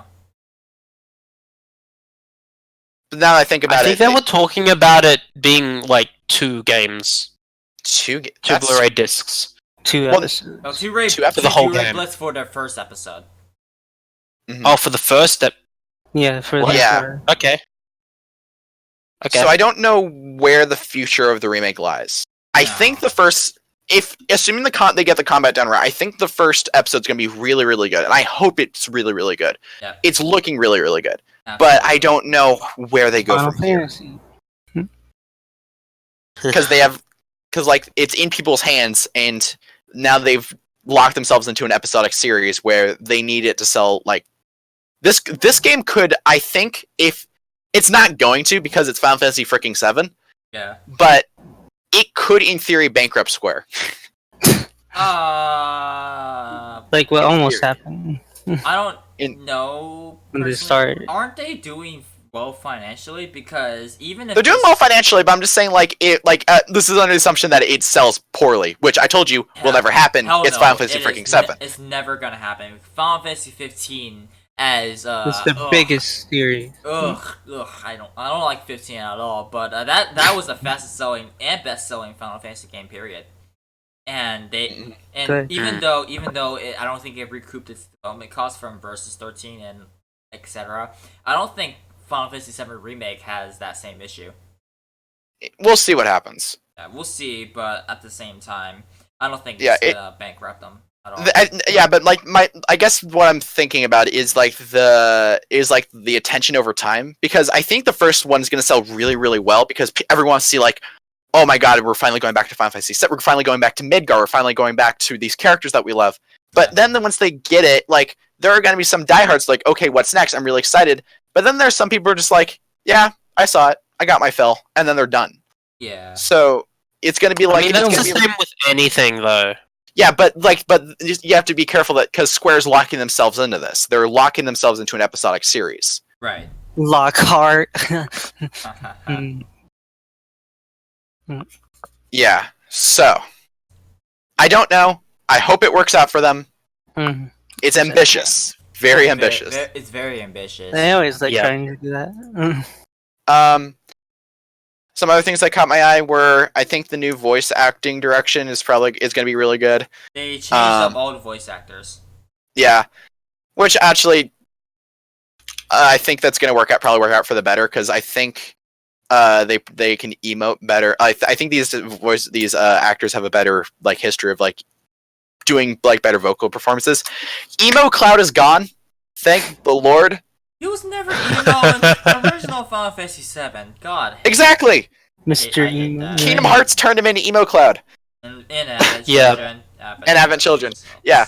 Yeah, Um, so Nomura turned him into Emo Cloud, and then he also took it away from him. Yeah. So And so now I think what we're gonna get is like a game that's very close to the actual like kind of like tone and humor to the original FF7. What Because else? like they even went to the guy on stage even did the "Let's Mosey" joke, which is a line in the game.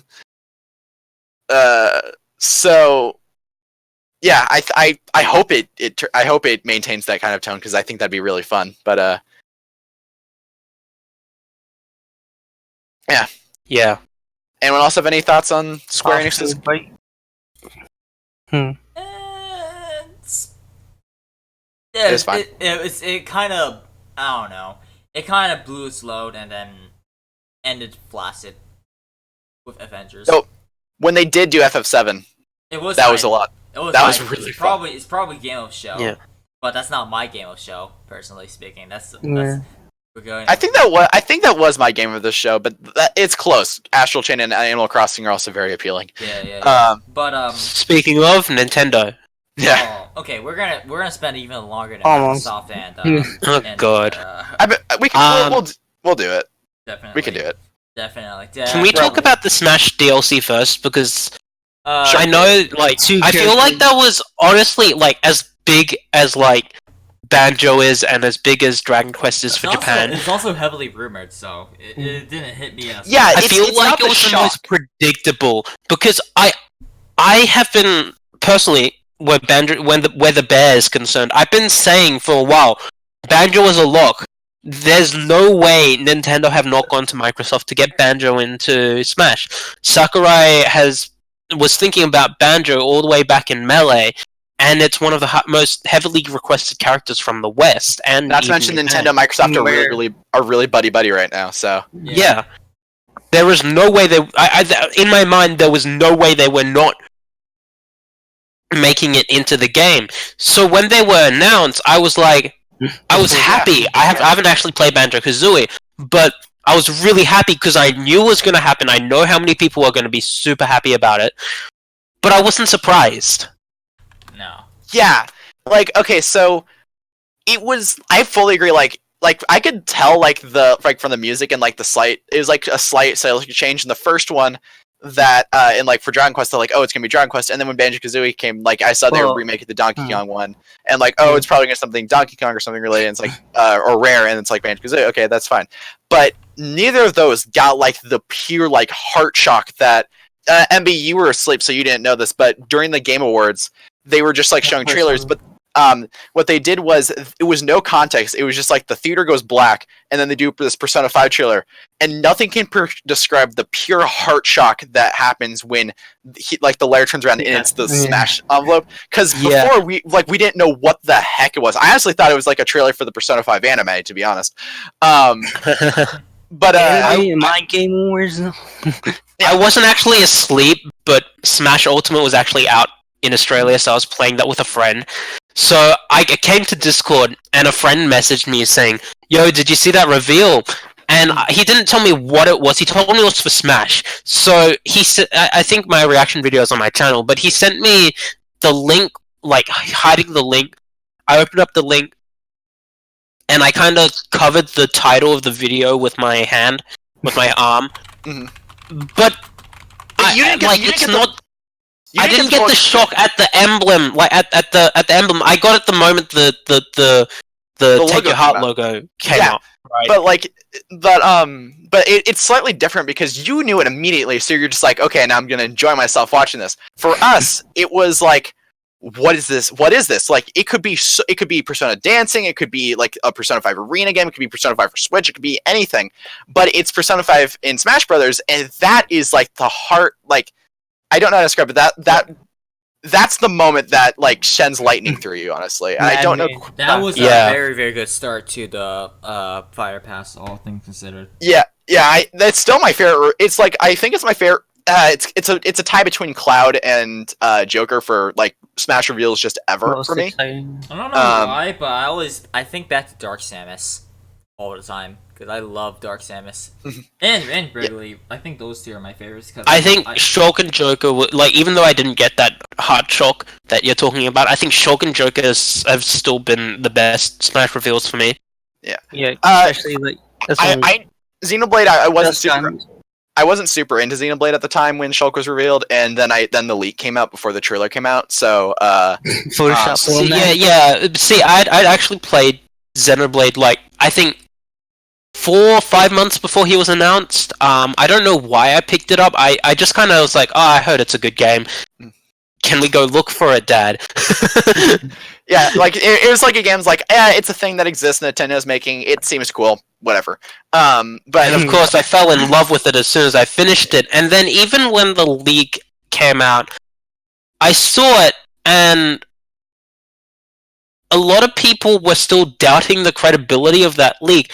And while it looks so real, I couldn't 100% believe it was real. So when that trailer came out, it was a combination of me being really happy that, yes, Shulk is in the game, and that Yes, Shulk is in the game. Xenoblade music isn't. But I think what makes the Joker and by extension Cloud special for me is because it comes out of nowhere. Because Yeah. I'm sure it's like the Snake reveal for so many people back when Brawl came out. But you don't know what you're watching at first, right? For Final Fantasy, you know, hey, this is probably gonna be Smash Brothers, but I don't know what it is, and unless you know the music by heart, you aren't gonna get it until they show the logo. And then it's like the opposite for the Joker reveal, where it's like you know it's Persona 5, but you don't know it's Smash Bros. Until they show you the logo.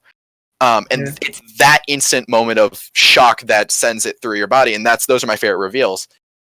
But Banjo and Dragon Quest just didn't have that, mostly because it was heavily rumored, but also because we just knew it was going to happen.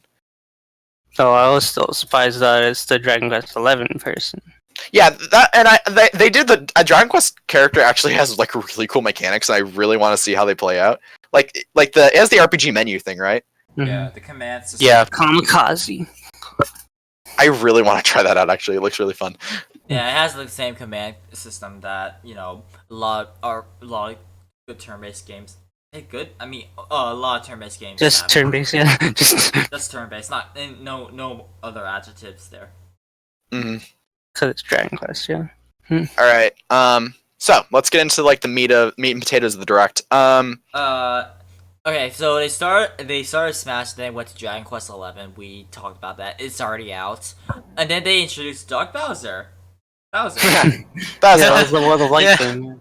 That was one of the best moments of the direct. I gotta say. It kind of Yeah, it was- backfired. It kind of backfired though, because now they're gonna feel bad for Bowser and hate Bowser. Wait, what? What? What?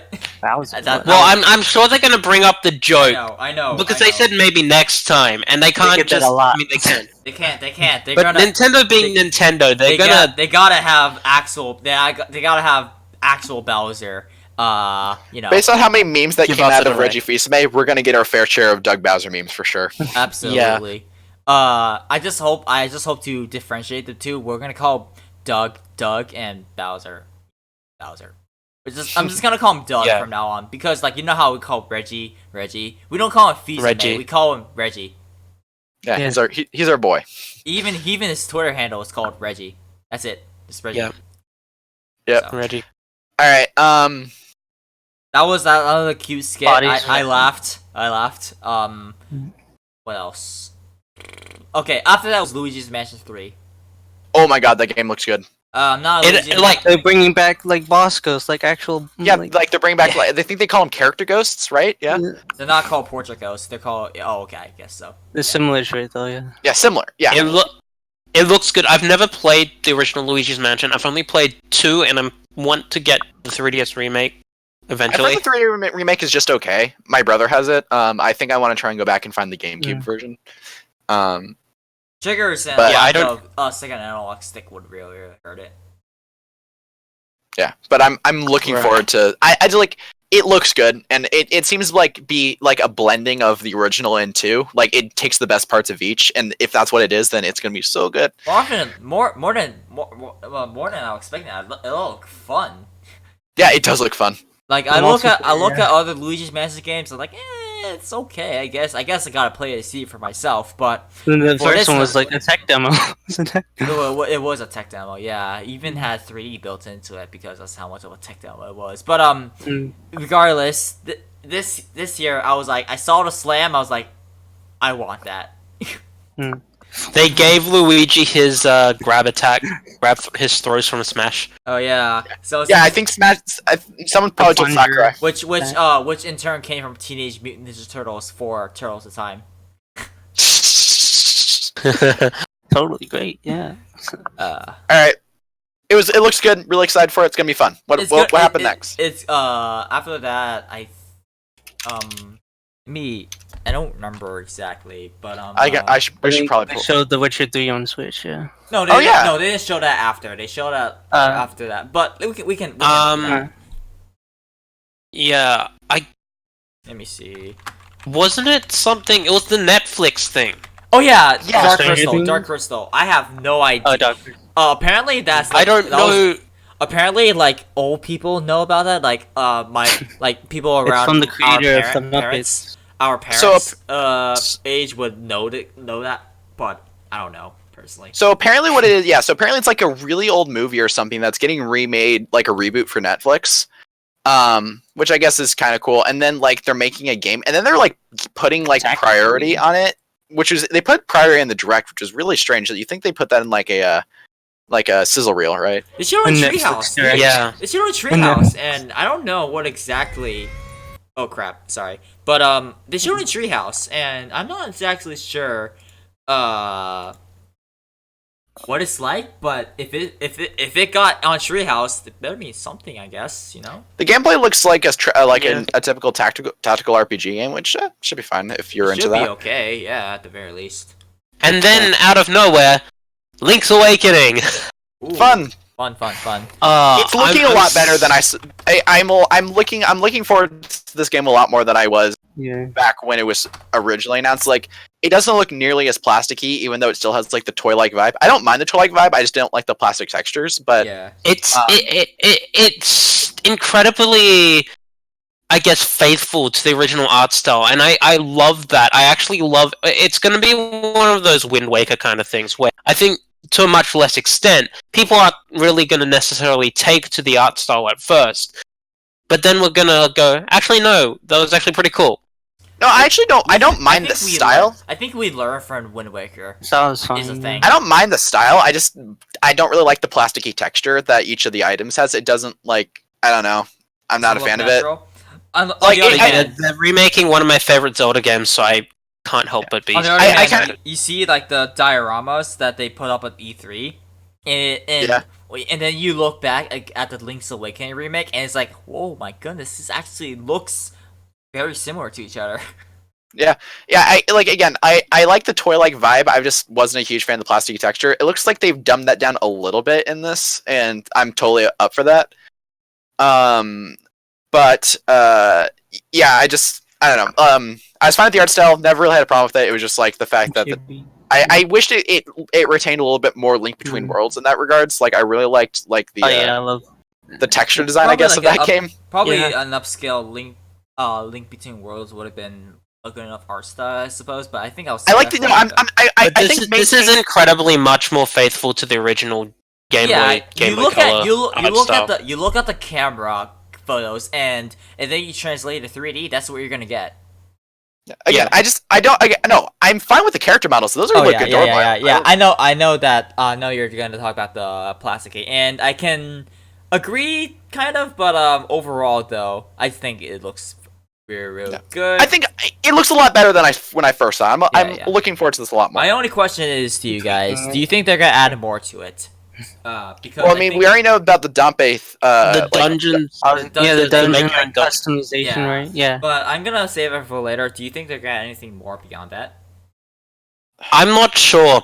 I'm completely fine with the completely faithful remake with no additional content because I feel like a lot of Zelda fans actually haven't played this game.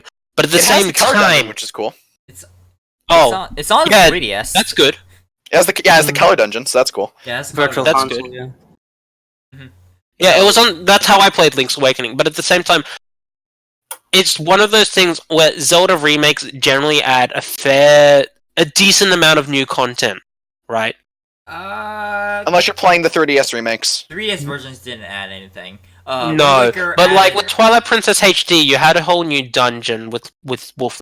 yeah, Wolf Right. where it's like the With Wind Waker HD, I forget what they added. They They added the Fast Swift Sail. Sail. Their support. Swift Sail because this goes back to the PS5 and Xbox Scarlet's loading times. The reason why they couldn't make it go faster on the OG Wind Waker is because the hardware couldn't handle it. And that's when Yeah. the Wii U they were able to give you the Swift Sail because then it'll let you like load the stuff much better. So Yeah. so SSDs being integrated into game design would make much bigger worlds like that better and allow you to make even faster movement traversal than Spider-Man does. Hmm. Yeah. Anyway, A little Uh, tangent there, but yeah, Link's Awakening looks pretty good. I hope it turns out pretty good. I think. But it will. yeah, I do hope they add a bit more than just a create your own dungeon Maybe thing. more bosses or something. I wouldn't mind like an extra bonus dungeon rather than just a create your own one. Like we got the color dungeon in the Link's Awakening DX. Right. Yeah, and then they're maintaining that in this version, which is good. Mm-hmm. Yeah, we'll At see. least they're not pulling a Pokemon and getting rid of all the stuff. Anyway, God. that's for man. later. Yeah, that's for later. so We'll then we save have- that for later. Then we have the mana reveals, which we already talked about. Yeah. Still super excited for Collection of Mana. I think I'm really looking forward to that. Are you gonna get then it physical or are you gonna get it digitally right now? Yeah, I think I'm gonna try. Collection. I think I'm gonna try and track down physical. Honestly, It's coming out in August. I'll see if physical works for me. Yeah. It's gonna come out in August. Do I have so- Monday Flash Retreat? Yeah. yeah, I'm playing other things right now, so maybe it'll Yes, work out. I'm- But after that is Witcher 3, which is cool. Yeah. Now Yeah. people will know how bad the combat is. I'd probably play this literally anywhere else because it just doesn't really seem like the thing I'd want to play on the Switch. But no, I think that unless you really want portability, either wait for reviews or just get it on PC or PS4 or Xbox. Mhm. And then we got Fire Emblem, which looks okay, I just want to talk about this. So apparently, my understanding of this game is they were basically lying to us for like a year about what this game was about. They pulled a and Kid that- Icarus. Yeah, so so I was under the impression that it was like Persona like school system except for because there's like a calendar system in the game and Right. except for like academy stuff. I'm like, okay, so where's the I'm like my big question was where's the conflict? I don't get it. Basically, my understanding is that's like the prologue, like That's the the school stuff is the like the Think prologue. Think Lynn's story from Final Fantasy VII. Yeah, Wait, what did I say? Final Fantasy? yes, Emblem. yes. Fire Emblem. Fire Emblem 7. Sorry, they have the same Yeah. number. Yeah, so, and I don't know how I feel about this, because on the one hand, I'm happy that I know there's a conflict now, because I'm, like, yes, it looks interesting now, like, I'm suddenly really intrigued by the story, but how For cool, once. I was talking with someone on I was seeing someone on Twitter saying this, how cool would it have been to think you were going into, like, this, like, normal school everyday setting, and then it, like, pulls the rug from under you, Don't worry, and you're nothing bad will happen.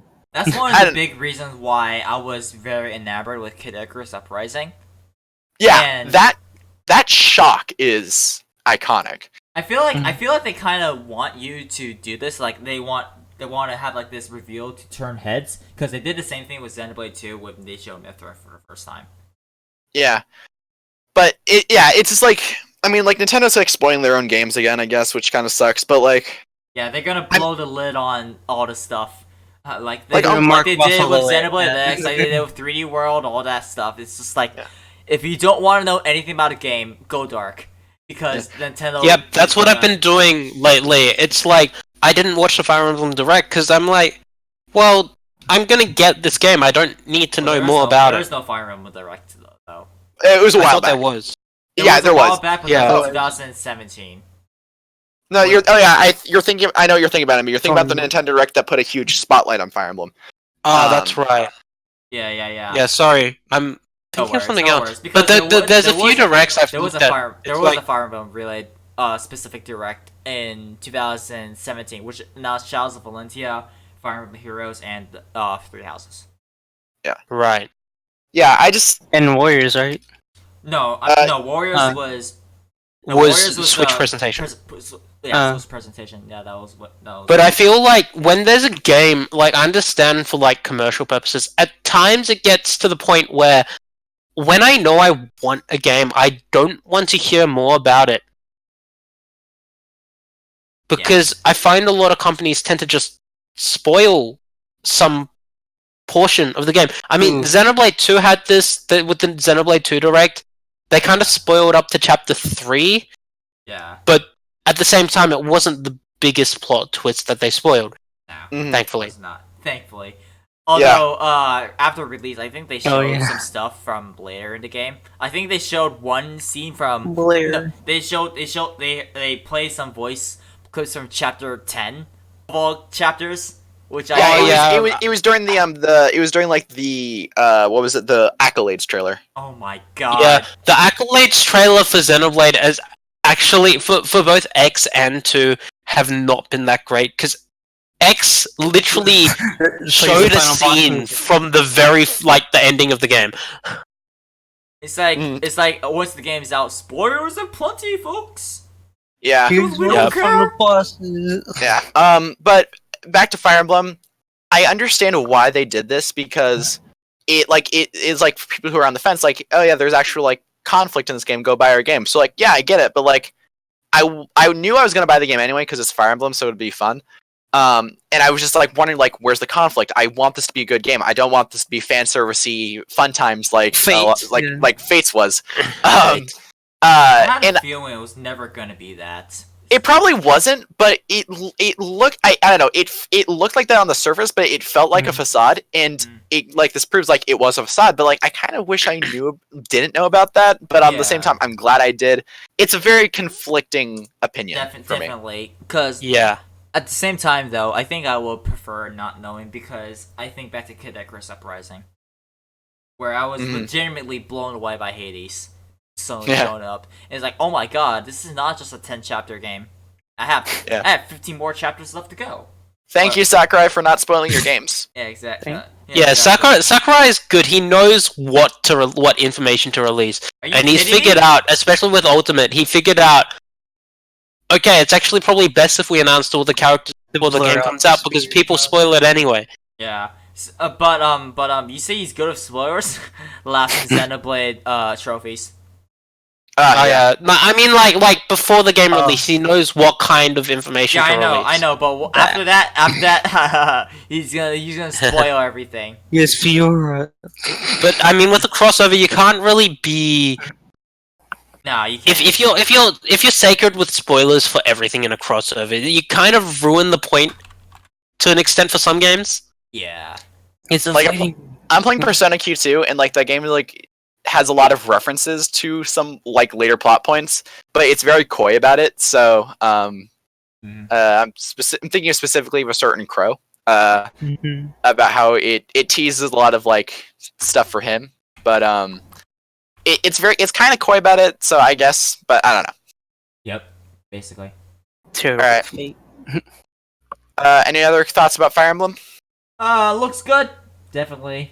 Yeah. Definitely looks worth. A lot more interested, but again, I kind of wish I had the rug pulled under.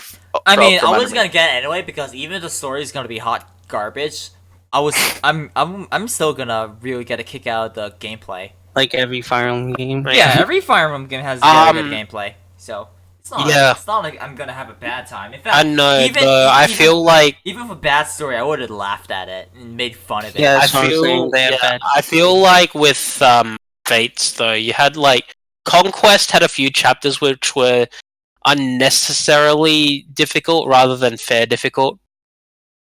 Well, Conquest was like the hard mode, so Chronicles was Yeah, hard, I understand that, but there was like there's a point of having a fair challenge and something that's ridiculously challenging unless your units are over leveled. all right. Resident Evil 5 and 6, that's a thing. I don't know why they were playing Resident Evil 1. Yeah, and I don't know Why In a does- I have why location does- like this. All right, best things about 5 and 6. all right. My question is, why is Resident Evil 5 and 6 getting announced in E3 of all places? Because RE1, 0, and 4 were not announced in Directs, nor were they ever showcased in Directs. What happened? What? Yeah, I feel who's like ready for this. I feel like announcing 4 would have been a much more like interesting thing than seeing 5. Like, No, really? Five has good co-op, and 6 also has good co-op. 6 is a good action game. It's not a good Resident Evil game. No way. But 6 is not like a dumpster fire. We're past it. Like, oh, 6 is the direction of the franchise. We have 7. We have 2 remake. We have RE6. Get on it. Yeah. Enjoy it for what it is. Just play it and enjoy it crazy. Sometimes it's not the best, but it's not horrible. It's just different. And Okay. I think it's time that we treat it for what it is and not what it isn't. But Yeah, it's still not Resident Evil. it's not Resident Evil, that's for sure, because There's a reason why when they were making Resident Evil 4 for the first time, it turned into Devil May Cry because they wanted it to be actually scary. yeah, and that's another reason why when they Jeez, tried God. again, they made God Hand. So yeah. All right. Next up is No More Heroes 3, which is weird one. because I feel like this game would be like the thing I would be super into, but I just never got into it. I feel like I should be. But it looks No More fun. Heroes 1 and 2 are basically like more like wacky action games to a degree. But it's stupid fun, right? It's mostly stupid parodies fun, on it, yeah. What's a bunch of weird stuff that happens. Like Yeah, it's until you find it's a dream based on one of Travis's otaku fantasies. yeah, it's a joke, right? It's like it's mostly a joke, and it's like a Kind of. it's the reason why he's the protagonist is because he gets himself into these situations, and that's funny. Yeah, I think that's more 2 than 1. 1 is a bit more grounded? Question mark in its introspection. And that's the same thing for Travis Strikes Again. hmm But 2 went really off the rockers with giant mech battles and cheerleaders transforming to that mech. Yes, this whole suit. It's just weird. 2 is just very, very weird, and that weirdness caused a divide in fans of the first game. So, I don't know how 3 is gonna be tonally wise. It might be it might be a mix of 2's wacky, out there, outlandish stuff with 1's a bit more grounded approach, I suppose. All over the because- place. But I don't know. But all I know is that we're getting No More Heroes 3. I hope it's at least not as jank as 1 and 2, because they're jank, very, very jank. There are no Platinum Games or Capcom. By but any stretch of imagination. but it's still it's a cult classic, right? A very much Is a it cult considered? classic that Yeah. are also very held up by the story. Although Hmm. I don't think 2 stories. Not Yeah. very, I think that's not very. We also know for a fact that like Travis Strikes Again is definitely canon, and like It what is happens in that game is going to affect No More Heroes 3. It's definitely canon. It's also honestly Travis Strikes Again is a lot better story wise than people give it credit for. Yeah, Because- it's just one of those series. One of the Because series. it's more like a chronological like pseudo venting in a way. Mhm. So Oh, you Yeah. wanted a story here? It's a good game. I just really, it's one of those games that I just really want to get into. yeah, and Yeah. and if they're gonna build on 2's classic control, I mean No More Heroes is already built on traditional controls, so the lack of motion controls, they're gonna put motion controls because it's No More Heroes, you want it, but it's always been stupid fun. available. It's Do a always been ton available rumble. for. Mhm. It's always been available for traditional controllers because No More Heroes 1 supported the PS3 and No More Heroes 2 supported the classic controller. Oh, No More Heroes 1 is on PS3. Yeah, No More Heroes 1's on PS3. Sick! So I know what I'm playing next. play it on Wii because PS3 has Yeah, I know. really weird crap. I'm gonna play on the in Wii. terms of, like, It's performance. it's basically a Nintendo franchise at this point, as weird Yeah. as that sounds. It is, and the Wii remote motion controls. Yeah, more so than- work for it. The Devil May Yeah. Cry. Yeah. It's weird how Bayonetta and No More Heroes are basically Nintendo franchises. It just Yeah. In doesn't fact, seem like- the PS3 version of No More Heroes They're 1 brothers. was not as well received as the Wii version, which is very funny. So yeah. Alright. Next up is oh my god. Contra. Yeah, the Contra Road Collection. Corps. Oh. What is that? I don't know what it looks like. So some context. Konami announced a new Contra game was coming in 2011. They did. 11, yeah. I was thinking 12, but no, it was 11. That's It one was of 11, and then they came out with this. I feel like this is like that game. It was supposed to be released for the WiiWare service, Oh my. and then just randomly found in some employee's hard drive. And it's like, hey, we can crap this out as a game. It'll make us money, right? And I don't know. This Totally. game looks super rough. Look at the dislikes on Treehouse. It's over 50% dislikes. I don't even know what Konami is doing at this point. Like, They're sure, so release. weird. They release like they're going fine enough with man. collections. And 2 years ago they released Bomberman, which is okay. But then a year later they came out with Metal Gear Survive. Dies. Metal. Metal Gear Metal Dies. Gear dies. Metal Gear Yeah, Dies. Metal Gear dies. But and then they have this, which it looks super rough. Like the gameplay could be Decapitating their fun, series. could be fun, maybe question mark. But I don't know how well Contra works in 3D. I never played the PS1 games, but See, I looked at that trailer when it first came out, and I'm like, okay, I heard the word Contra. What is there in this? Like, I felt like the narration really killed it for me because the narration just felt forced enthusiasm. There's narration. narration. There was narration. I didn't hear at first because we were talking about it, but when then because I didn't hear Contra or Alien Wars at all. So I completely missed those Contra game. But oh my goodness, I don't know. I hope this game gets a crap ton of polish, but I don't count on it because it has a hard release date, and if they have a hard release date, they're more often than not committed. And It's Konami. I don't have much hope. I don't have hope either. This honestly Yeah. looks like a Wii Konami's dead. game. This looks like a Wii game that was a WiiWare game that was lost in time and then slowly necroed into this. This kind of reminds me Bringing of Blast, 2011 back. this reminds me of Blast Master Overdrive on the WiiWare, and God, On the good news, the Contra collection looks decent. it was I mean, it's done by M2, so M2 does good emulation work, so I have faith they pull it off right. And it came with the European version with Protector, which is nice. You can play as All right. robots and all that. And Now, then- speaking of robots, Oh, This is how you David X describe it. Machina, the sleeper heads of September. Oh my goodness, you Xenoblade Chronicles Xen- X has two versions. Do you want red version or blue version?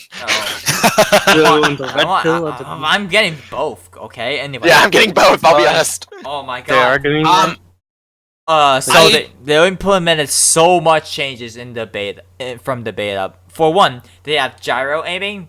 They've completely overhauled Yes. the feedback you get from shooting weapons and hitting enemies.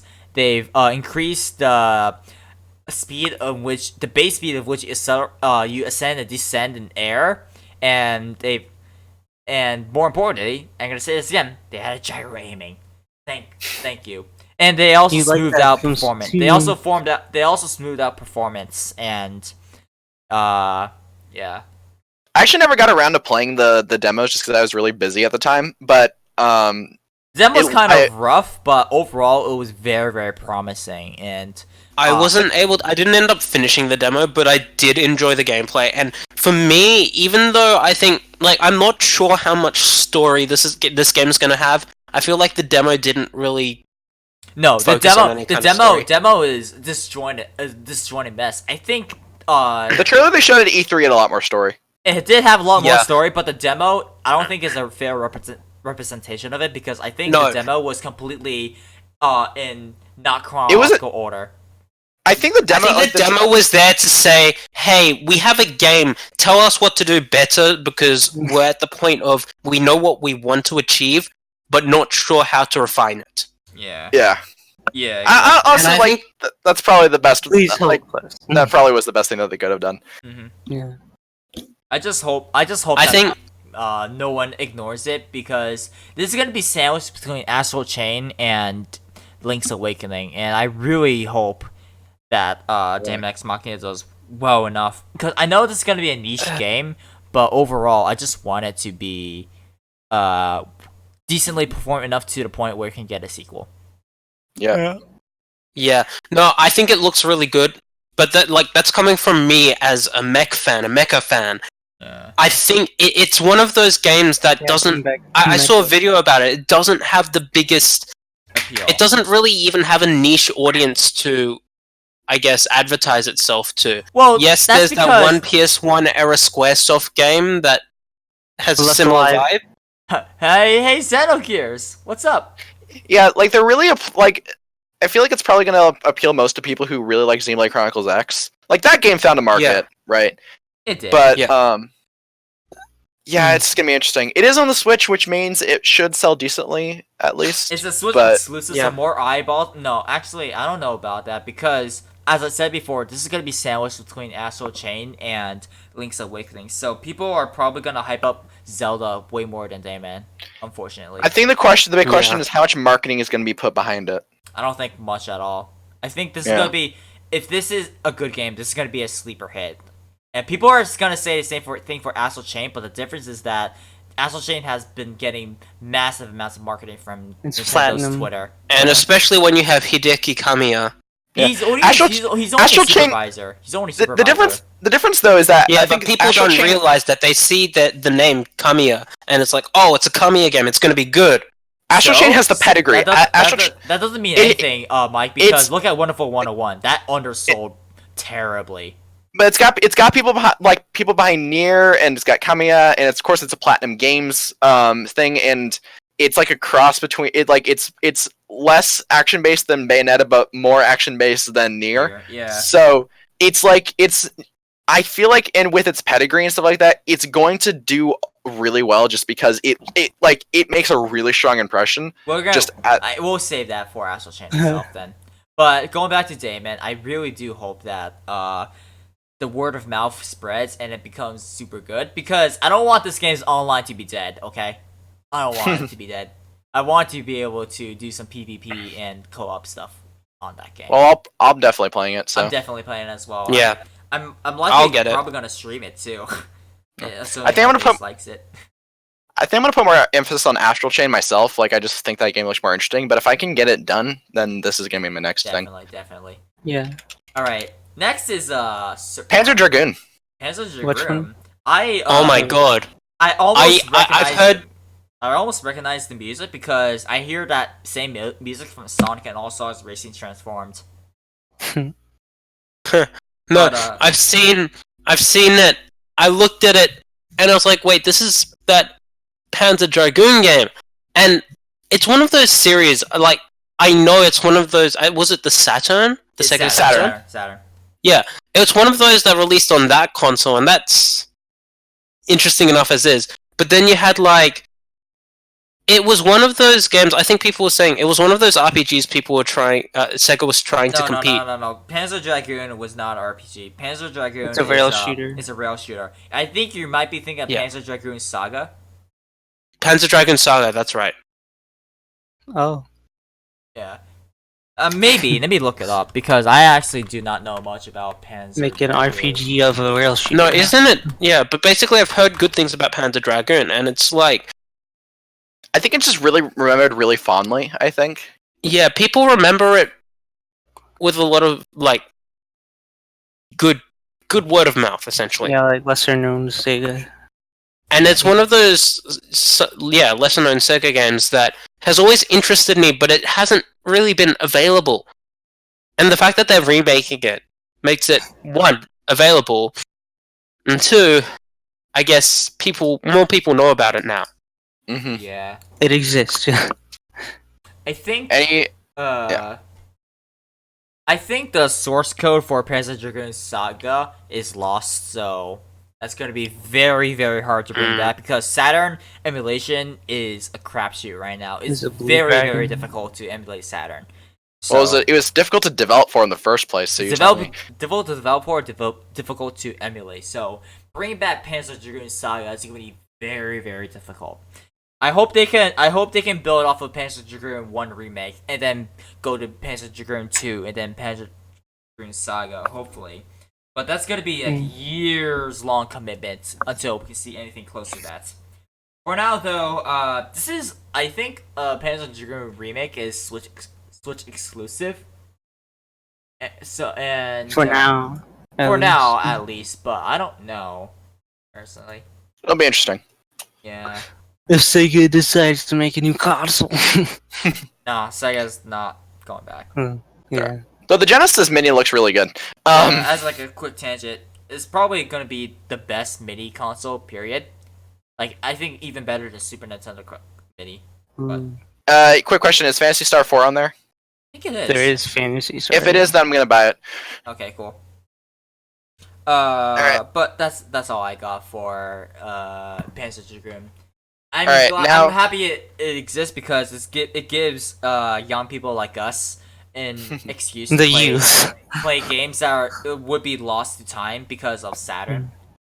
Thank God that And- people game preservation exists. Maybe sometimes I don't know. Yeah. It comes back to me saying what I said earlier.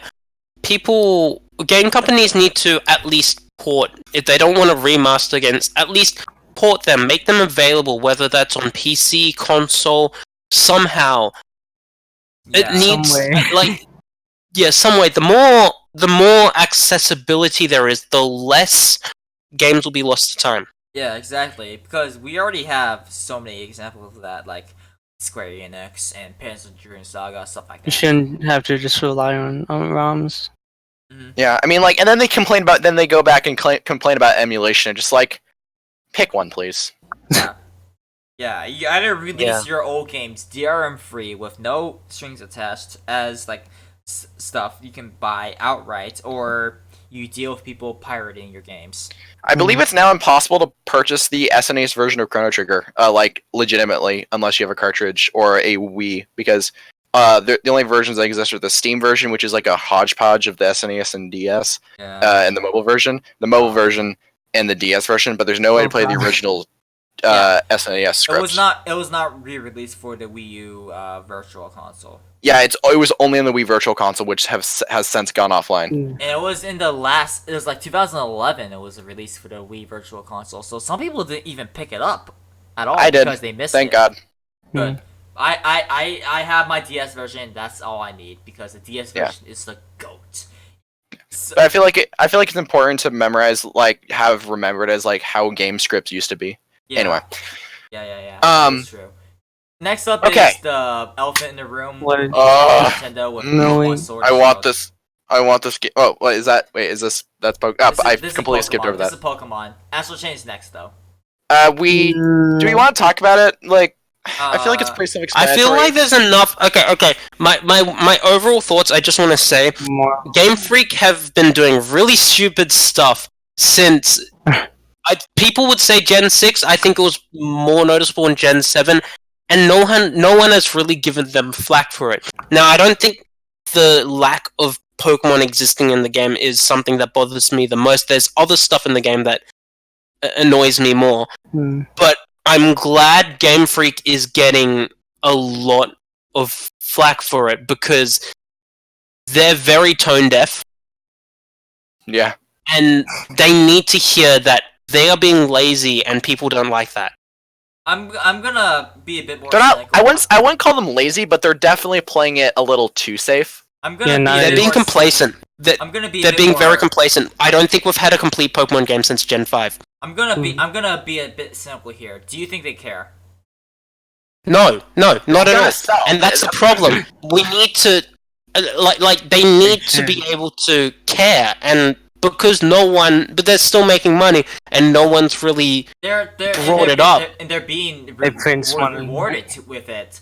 In that aspect to a degree, because if you look at GameStop, that's one of the most pre-ordered Nintendo games after that E3. Yeah, but that also comes down to Pokemon being the biggest intellectual property in the yeah, world. absolutely. But I'm just saying that, like, even though Game Freak can do all these things and hide behind very, very bad excuses, like balancing stuff, I don't. I think that the cynical side of me is like they don't. They can do whatever they want and they'll still be rewarded with money. Yeah, think- that's the problem. But it comes down to two things. Yes. Game Freak's very stubborn on about releasing a game every year. Which don't I need can to release it on- understand. You don't release an RPG series every Shouldn't. year. Yeah, You could but- take a break like you did in 2015. Yeah, though I don't think Sun and Moon were that good. But I like Sun and Moon. Sun and Moon's Ultra good. Sun they have a good Much story, better- but they have much better. no post game at all. Much better than Which is the 7. problem. Much better than 6. 6 was just Yeah, mediocre. Gen 7 was way better than Gen 6. And on that note, Pokemon game. I actually disagree because I got into Gen 6 competitively, but that's based on my own experience, and I have a lot of fondness towards Gen 6. To be fair, played a lot more Gen 6, I guess but I guess I can agree with you there. Also, Gen 6 has better customization because man, they took out the codes in Gen 7. But that's neither here nor there. I think both games have their problems. Who wears competitively coats in speaking. Hawaii? Yeah. But And I think Game Freak have, from what I hear, they haven't been hiring new staff, and I've noticed they are struggling with 3D development. When it was still a 2D series, they could pump out games every year fine, because I imagine it's not as difficult to develop no, as such. It really isn't. no. Their pixel and- art is very, very simplistic compared to what they have to deal with 3D models and such. Yeah, and I've noticed that moving to 3D, they're very much focused on making the games Just the model. look for 3D rather than focusing on the content that is in the games. I think that's the direction of the games in general, because they've been very flashy with the like. My big problem is like the gimmicks, right? So you got Mega Evolution episode in Gen 6, which was like, kind of cool. Then you got Z-Moves in Gen 7, and then you got Dynamax thing in Gen Dynamax. 8. And like they're trying to be flashy and like boast things that's like they're trying to do what people were doing back in the 96, 97 era. Yeah. We're making games And really the problem, and then you have the problem of the games actually not looking that good. Like, sure, they look good, but compare it to other first-party Switch titles, Mario, Zelda. But- they look absolutely phenomenal let with me- the Switch Even graphics. town looks better. But guys, here's the They're big actually making elephant. something But here's the different. big question that no one wants to answer. What other game has over 1,000 forms of creatures? Forms. Okay, yeah. So on the subject of because we can call Game Freak lazy. I'm just trying to bring up all forms of debate here, because what other game has so many different creatures that you have to upkeep? Besides another like monster collector. okay, but here's the thing. Then on the subject of the national decks, I Yeah. think the big issue that people are rubbing the wrong way is that people want one or the other. They either want a really nice looking game that like has a lot of promise and storytelling potential, or they want every single creature in the game. And Game Freak isn't really giving us either. No one can get and that. and that Nothing. and again, I think that comes down to them not actually having development time to do so. Okay, Yeah, yeah, 3D Galman. I agree with you there, but I'm also gonna point out to you that there is no one else, AAA or otherwise, AAA wise anyway, because indies can pump it out a lot more easily. But there's no one AAA wise that can be as detailed as what people want Pokemon to be. Monster Hunter World launched with like 60-ish, I guess, monsters, and they're all very detailed, interactive environment. But that's 60 people. That's only 60 monsters compared to the hundreds. Even with the national dex removed, that's still gonna be 300 or 400 Pokemon, and they expect Pokemon to look as good as, like, even half as good as Monster Hunter Generations with that many creatures. I'm sorry, but I feel like that even if you want to call Game Freak Impossible. bad or incompetent, which I can agree with some of those criticisms, that's a tall order for any studio. I don't fully- think. So it's I like fully- you either get one or the other. You can't have the high No, quality that's- animations, which I think Game Freak did a really bad decision trying to say, oh, we had high quality animations when they really don't. But like, you either get that or you get like a bunch of critters. Yeah, You only get that you can't have everything. in the cutscenes. And you also have to make cutscenes. You have to make content, all that stuff. Like, you have Yeah, to but- upkeep so many things. So that's Like, basically for me, What's up? For me, I don't mind that they don't have Pokemon in the game. I think that's okay. Yes, it's very jarring for the competitive side of things, and I don't think that's okay from that lens. But from a lens of a game development, actually finishing a game that has content, that's fine. The problem is Pokemon games haven't had content for a while. Like, I'm Yeah. particularly talking about post-game content. And Gen I feel like I don't want to say I can judge that with Gen 8 yet, but I feel like they're going in that direction of they're not going to have that much post-game content. They're going to have a very solid main campaign story. but once you get to the post game, there's not going to be much to do. And I think a lot of the appeal of older Pokemon games came down to Rematching that post game content that kept players engaged past the 20-hour completion point, finishing the story.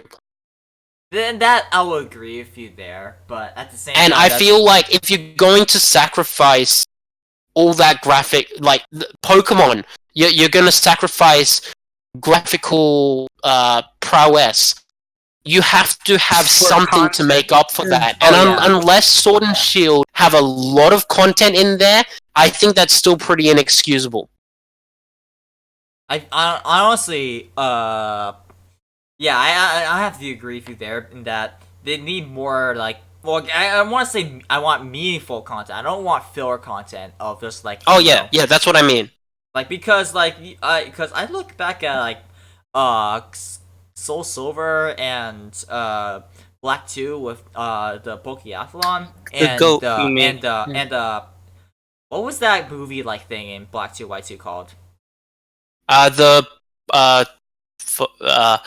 on, Because those were fun distractions, but I always saw them as distractions first and foremost. So it's like, yeah, there's post game here, but is this post game I want to play? I'm more talking about, like, there was a lot of stuff in regards to, like, You want to talk about actual... Gen 4? I think Gen 4 had the best post game because those actual areas. But in that case, what? Sorry. I think Gen 5 had similar.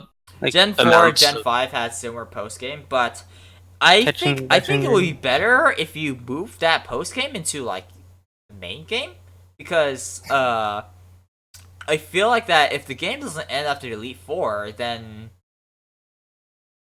just make it part of the main game, make the Elite Four the end. I feel like. See, this is the thing. I don't know. Pokemon fans all want different things. Yeah. I'm gonna write Pokemon Future as a future topic that we need to discuss Definitely. later.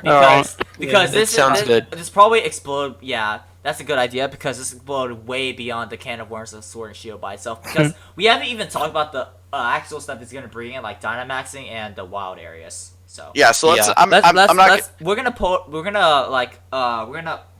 bring it a halt here because I think we've gone on too long of a tangent. But yeah. Yeah, we'll talk about the future of Pokemon and how unsustainable their model is right now for a future episode. This is actually really handy because it's giving me, like, things we need to talk about in the future. Definitely. So I do want to hit 3 more things before we wrap up here. We'll try and get through these decently quickly. Don't want to rush, of course. Yeah. And, like, there's stuff in here like Marvel, the new Marvel game, Ultimate Alliance. Yeah. Empire of Sin, which is actually not a twin stick shooter like I thought it was, but it's actually a strategy game. Huh, that looks interesting. Canes of Hyrule obviously came out. Go play. It seems cool. Mario and Sonic Olympic Games. Shirtless Eggman. Woo! Ni no Kuni. Stuff like that. Like, please play Ni no Kuni. That's pretty good. But the 3 things I want to talk about are Astral Chain, Animal Crossing, and Zelda, and we'll go in that order. So, Astral Chain. Holy crap, I want this game so badly. I'm gonna get it. This is probably gonna be one of the first action games that has actual good downtime between fights. Yeah, like, because I feel like that's something a lot of action games struggle with, because you already get Bayonetta, which has a lot of it's an arena by arena brawler game where once you beat a set of guys, you move on and then you beat up the rest of the guys. Level design isn't exactly like a strong point in Bayonetta. Devil May Cry tries to fix this, tries to go a different way in 1 to 4, where they have like these brawling interconnected worlds with puzzles and like progression more similar to like Resident Evil. But then 5 ditched it and be like, yeah, who cares? Just go. We're like Bayonetta. Just go to the fight. Just go to the rest of the fights. Who cares about level design? That's basically how DMC5 went.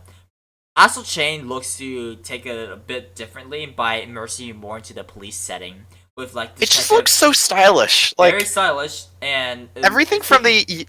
Sorry. I don't know. It looks The so. UI. it looks so. Everything from like the story seems interesting. The UI looks fantastic. The combat looks so fun. The environments look great. I want this game. It could. I honestly think it could be like a top game on the Switch for me, and like maybe even like break my top 10 games of all time if it reaches its potential, because it has so much potential, dude. It's gonna be a trilogy if it does. Yeah, it could be a trilogy. It could be yeah, but this is Platinum, so while I have my doubts about the story, because Platinum Games doesn't really have good stories, because I look at games like Mad World and Bayonetta and Vanquish, and it's like... But Nier Automata. Nier Automata is written by Yoko Taro, so... Yeah, okay, fair. But overall, I'm not super... I don't want to say cynical or pessimistic about the story. I'm just like, can they really pull it off? At least fine enough as is. Because while I'm not too hard on Bayonetta's story, or Vanquish's story, or Mad World's story, or any of the other Platinum Games stories, they're not exactly what I call like good. Well, they clearly have enough material to make a trilogy. Definitely. I mean, yeah. So there must be some. It must be like Platinum Games wise. It must be like on the upper echelons. Yeah, but the thing is, there's a very large difference between lore and story, as Tetsuya Takahashi has proven multiple times. Yeah. So yeah, like, story like because like I can point to Fire Emblem Awakening. Some people will criticize it for its weak plots, but I feel like that the strong character writing and interactions make up for that, even if I don't think the plot is weak at all. Mm-hmm. Alright, I think we're just like on the impression that it's a great game and we want to play it, yeah? Yeah, definitely. Platinum Games, buy 2 copies. Make sure that trilogy gets made. Show that there's the band, please. Buy 2 Give copies. them money. I wish there was a collector's edition. Yeah, if you can get your own mech. Yeah, Europe gets it. Why can't us? Whatever. Yeah. Works. Alright. what's this? Next one is Animal Crossing Animal New Crossing. Horizons. Your attention, please. Okay, so the Nook code. Yeah, I actually haven't. So when Animal Crossing was first announced, I saw the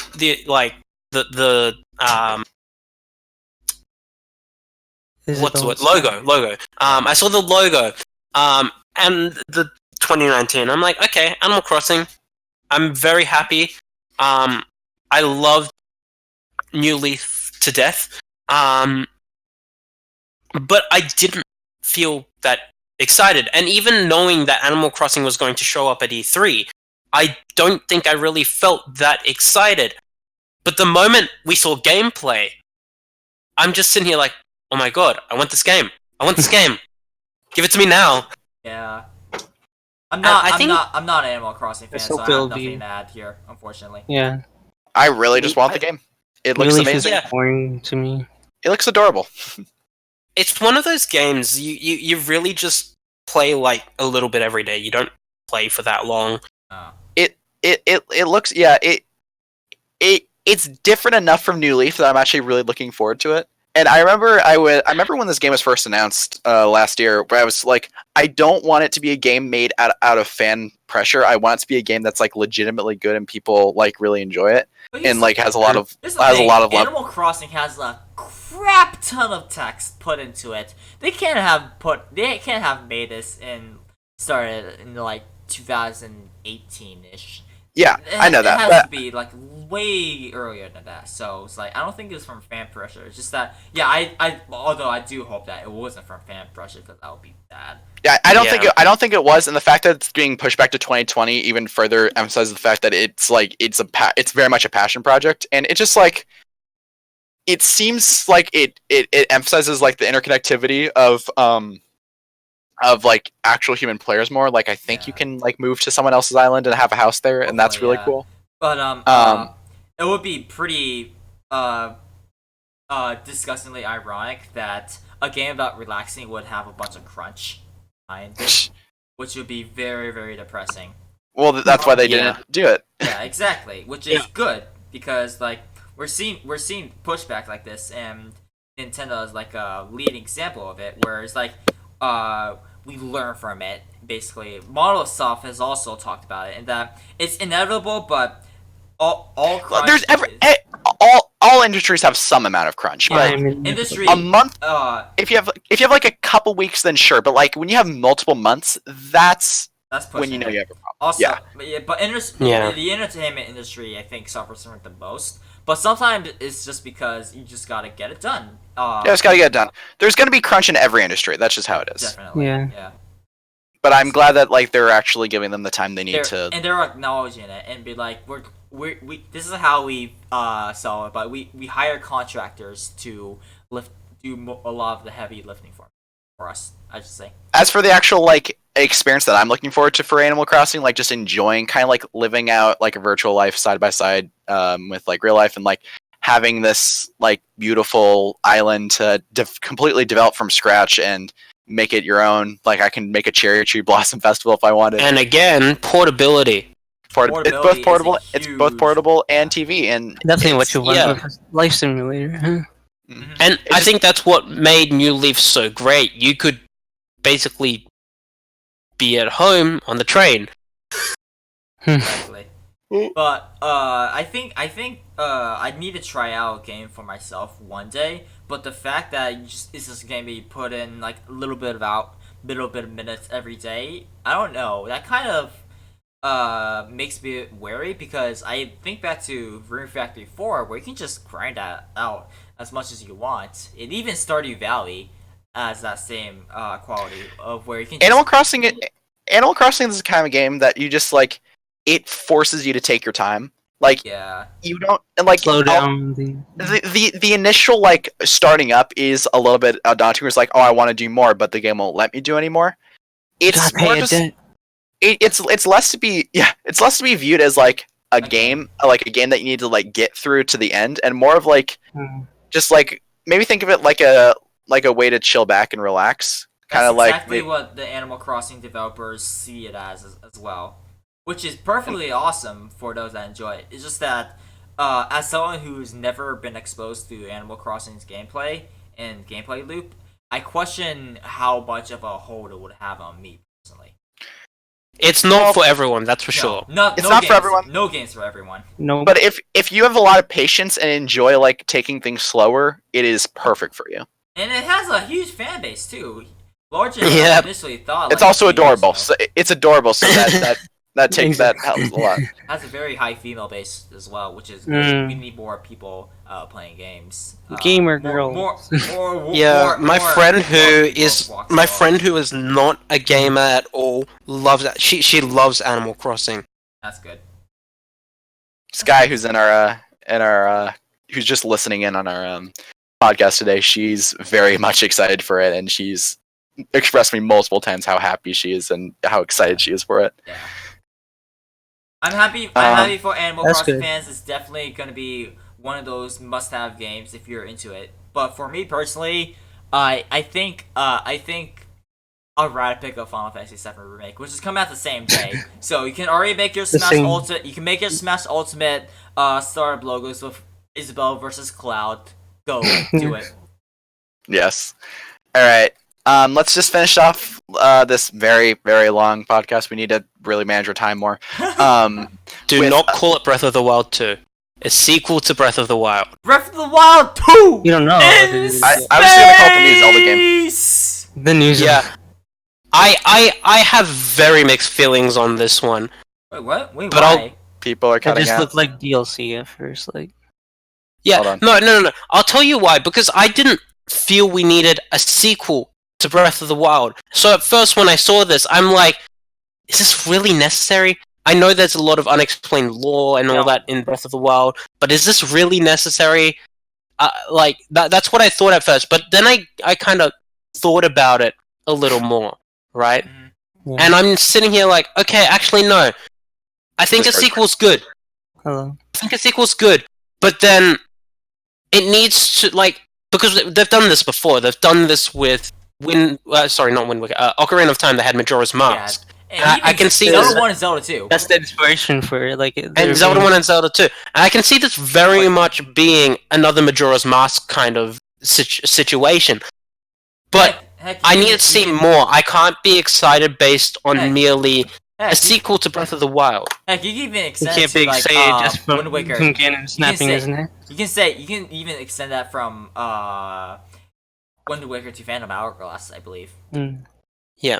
I think what we need the game needs a gameplay mechanic that Different. makes it unique enough from to Breath of the Wild, so that it's not just seen as a sequel to Breath of the Wild. It needs to bring its own experience. Do you think Yeah, it'll be like final Majora's- time? Do you think it'll be final time to bring in playable Zelda then?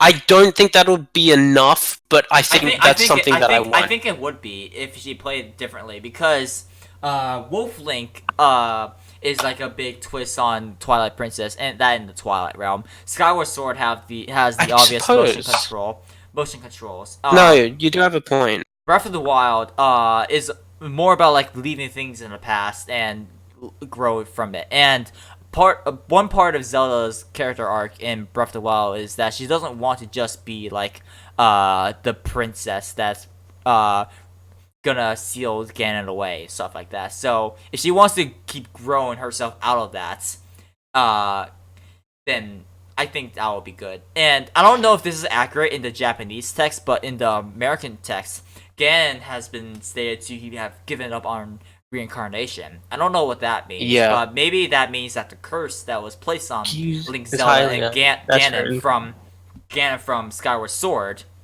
Hmm. Maybe The that would mean minds. maybe that would mean that that Zelda could grow as her own character and not Hmm. someone that's directly tied to Link. Do you think that Yeah, would be actually, I think one thing that I want to see with this sequel is I actually one thing I definitely want that I'd want above all, though I wouldn't be disappointed if we didn't get, is to have a very different focus gameplay wise to Breath of the Wild, because if we had a traditional kind of style Zelda game with dungeons and a clear, more linear, I don't think we're going to get this, but a bit more linear kind of direction to the story and progression of the game, something that feels a bit more like traditional Zelda gameplay, that would be enough for me to say, okay, this is different enough from Breath of the Wild for me to enjoy it as its own experience while still enjoying it as a sequel, as the direct sequel to the events of Breath of the Wild. See, I think that Breath of the Wild is very special in that the story and the gameplay, you cannot have like the very tightly woven narrative with how much freedom Breath of the Wild gives, because it really, really does. It gives a lot of exploration. Yeah, exploration, and the fact that because the story is so optional and that you can just literally go to Ganon naked, that removes a lot of With a stick. plot points that you could actually get, because when you skip all that, you don't get any growth in any of that. It's just like it's just, you know. Imagine if Chrono Trigger, you were able to beat Lavos right when you get to the end of time without No any time grinding. travel. Yeah. With You no can. grinding. You can't. Oh, not yeah. Well, on New Game Plus, but imagine if you could. That's basically what Breath of the Wild is. And but actually realized to its full potential. Unfortunately, that does come at the cost of narrative gameplay, and that was one of the big things that Breath of the Wild was praised for. The amount of freedom you were given to do almost anything you want, provided you had the tools to go for it. And since you had the tools for everything right off the bat, that means that you were able to go straight to something like the Heber Mountains and go to that one shrine because you can. Or you can just climb the Dueling Peaks right after you get off the Great Plateau because you can. Yep. That's the biggest strength of Breath of the Wild. And if you want to make a more story focused, like more linear game, you're gonna take away that special aspect of Breath of the Wild. This is what I This is what I'm most. I think interested. Oh, sorry. What? I think there's just gonna be a lot of debates over what's gonna be more important in the sequel going forward. Yeah, Because there's gonna be, I think because there's for me, what? Mm. You Sorry. can go. You go. Okay. For me, what I think is, I want them to be very different experiences while retaining a large portion of what made Breath of the Wild special, and that's very hard. I think Majora's Mask does it well when you do Majora's Mask versus Ocarina of Time. They are completely different experiences, but they still retain that kind of same feel. Yeah, I would say so. And that's what I want in this sequel. I don't want them to just kind of bank off, oh, it's a sequel to Breath of the Wild, and I don't want the game to be known as the sequel to Breath of the Wild. That would be pretty boring. Yeah. Yeah, I want it to be good on its own. Yeah, definitely. Because as much as I love Galaxy 2 and something I think is a better game, not the better experience, the better game over Galaxy 1, it's still thought of as the sequel to Galaxy 1. Yeah. The only thing I'm gonna say is that I feel like there's gonna be a lot of debates over what's gonna be more important for Zelda going forward, whether story or gameplay, are going to be going forward. Because there's no doubt that if they're going to be more story focused, then there's going to be sacrificing some freedom in this next game, which might tick off some people, but for some people it might not bother them at all. My one issue, I think, with all this is that people are like immediately go into speculation mode when we don't really know too much about it. And I think a lot of this has to do with the fact that it was put at the end of the Nintendo Direct. And here's what I mean. So 2 years ago when they announced Metroid Prime 4, that was in the middle of the Direct. It was a huge bombshell, but it was in like this, it was sandwiched between two very concrete things. We had starting off, they started with Xenoblade Chronicles 2 in that presentation, and they ended with Super Mario Odyssey. Yeah. Now, I question the rationale of putting that at the very end, because although it was a really good twist reveal, it doesn't leave a lot to the imagination. It leaves a lot to the imagination, and we basically got the equivalent of a logo drop, just with a little bit more context. Exactly. Well, I think the context is actually pretty big, because we didn't know if they're gonna leave the engine behind to start afresh, or whatever. We didn't know if they're gonna go to a Galaxy 2 approach to this game. So, having that confirmation is actually pretty big for me, because it confirms what this type of Zelda is going to be like to a degree. That we don't know how it's gonna handle non-linear progression and story together. We don't know that for certain. And we don't know. Well, we don't even know if they're gonna go with our thoughts and speculations like playable Zelda or co-op. And just because it's in the same engine, uses a lot of the same assets, does not mean it's going to play at all similar to Breath of the Wild. Because Xenoblade Chronicles X and Xenoblade Chronicles 2 are in the same engine, and they play vastly differently. Yeah. So They have some same rendering. It'll probably be like that, since it might still be monolith style, I think. Yeah. But basically, Actually, that's something I want to ask you. Do you think this game is being made by Monolith Soft? Or do you think Yes. it's made by the core Zelda team? I'm not sure, because Monolith just put a request for Zelda hirings 2 or 3 months ago. Yeah. And But we do you still think- don't know we don't know what that project is. But do you think that was in response to that?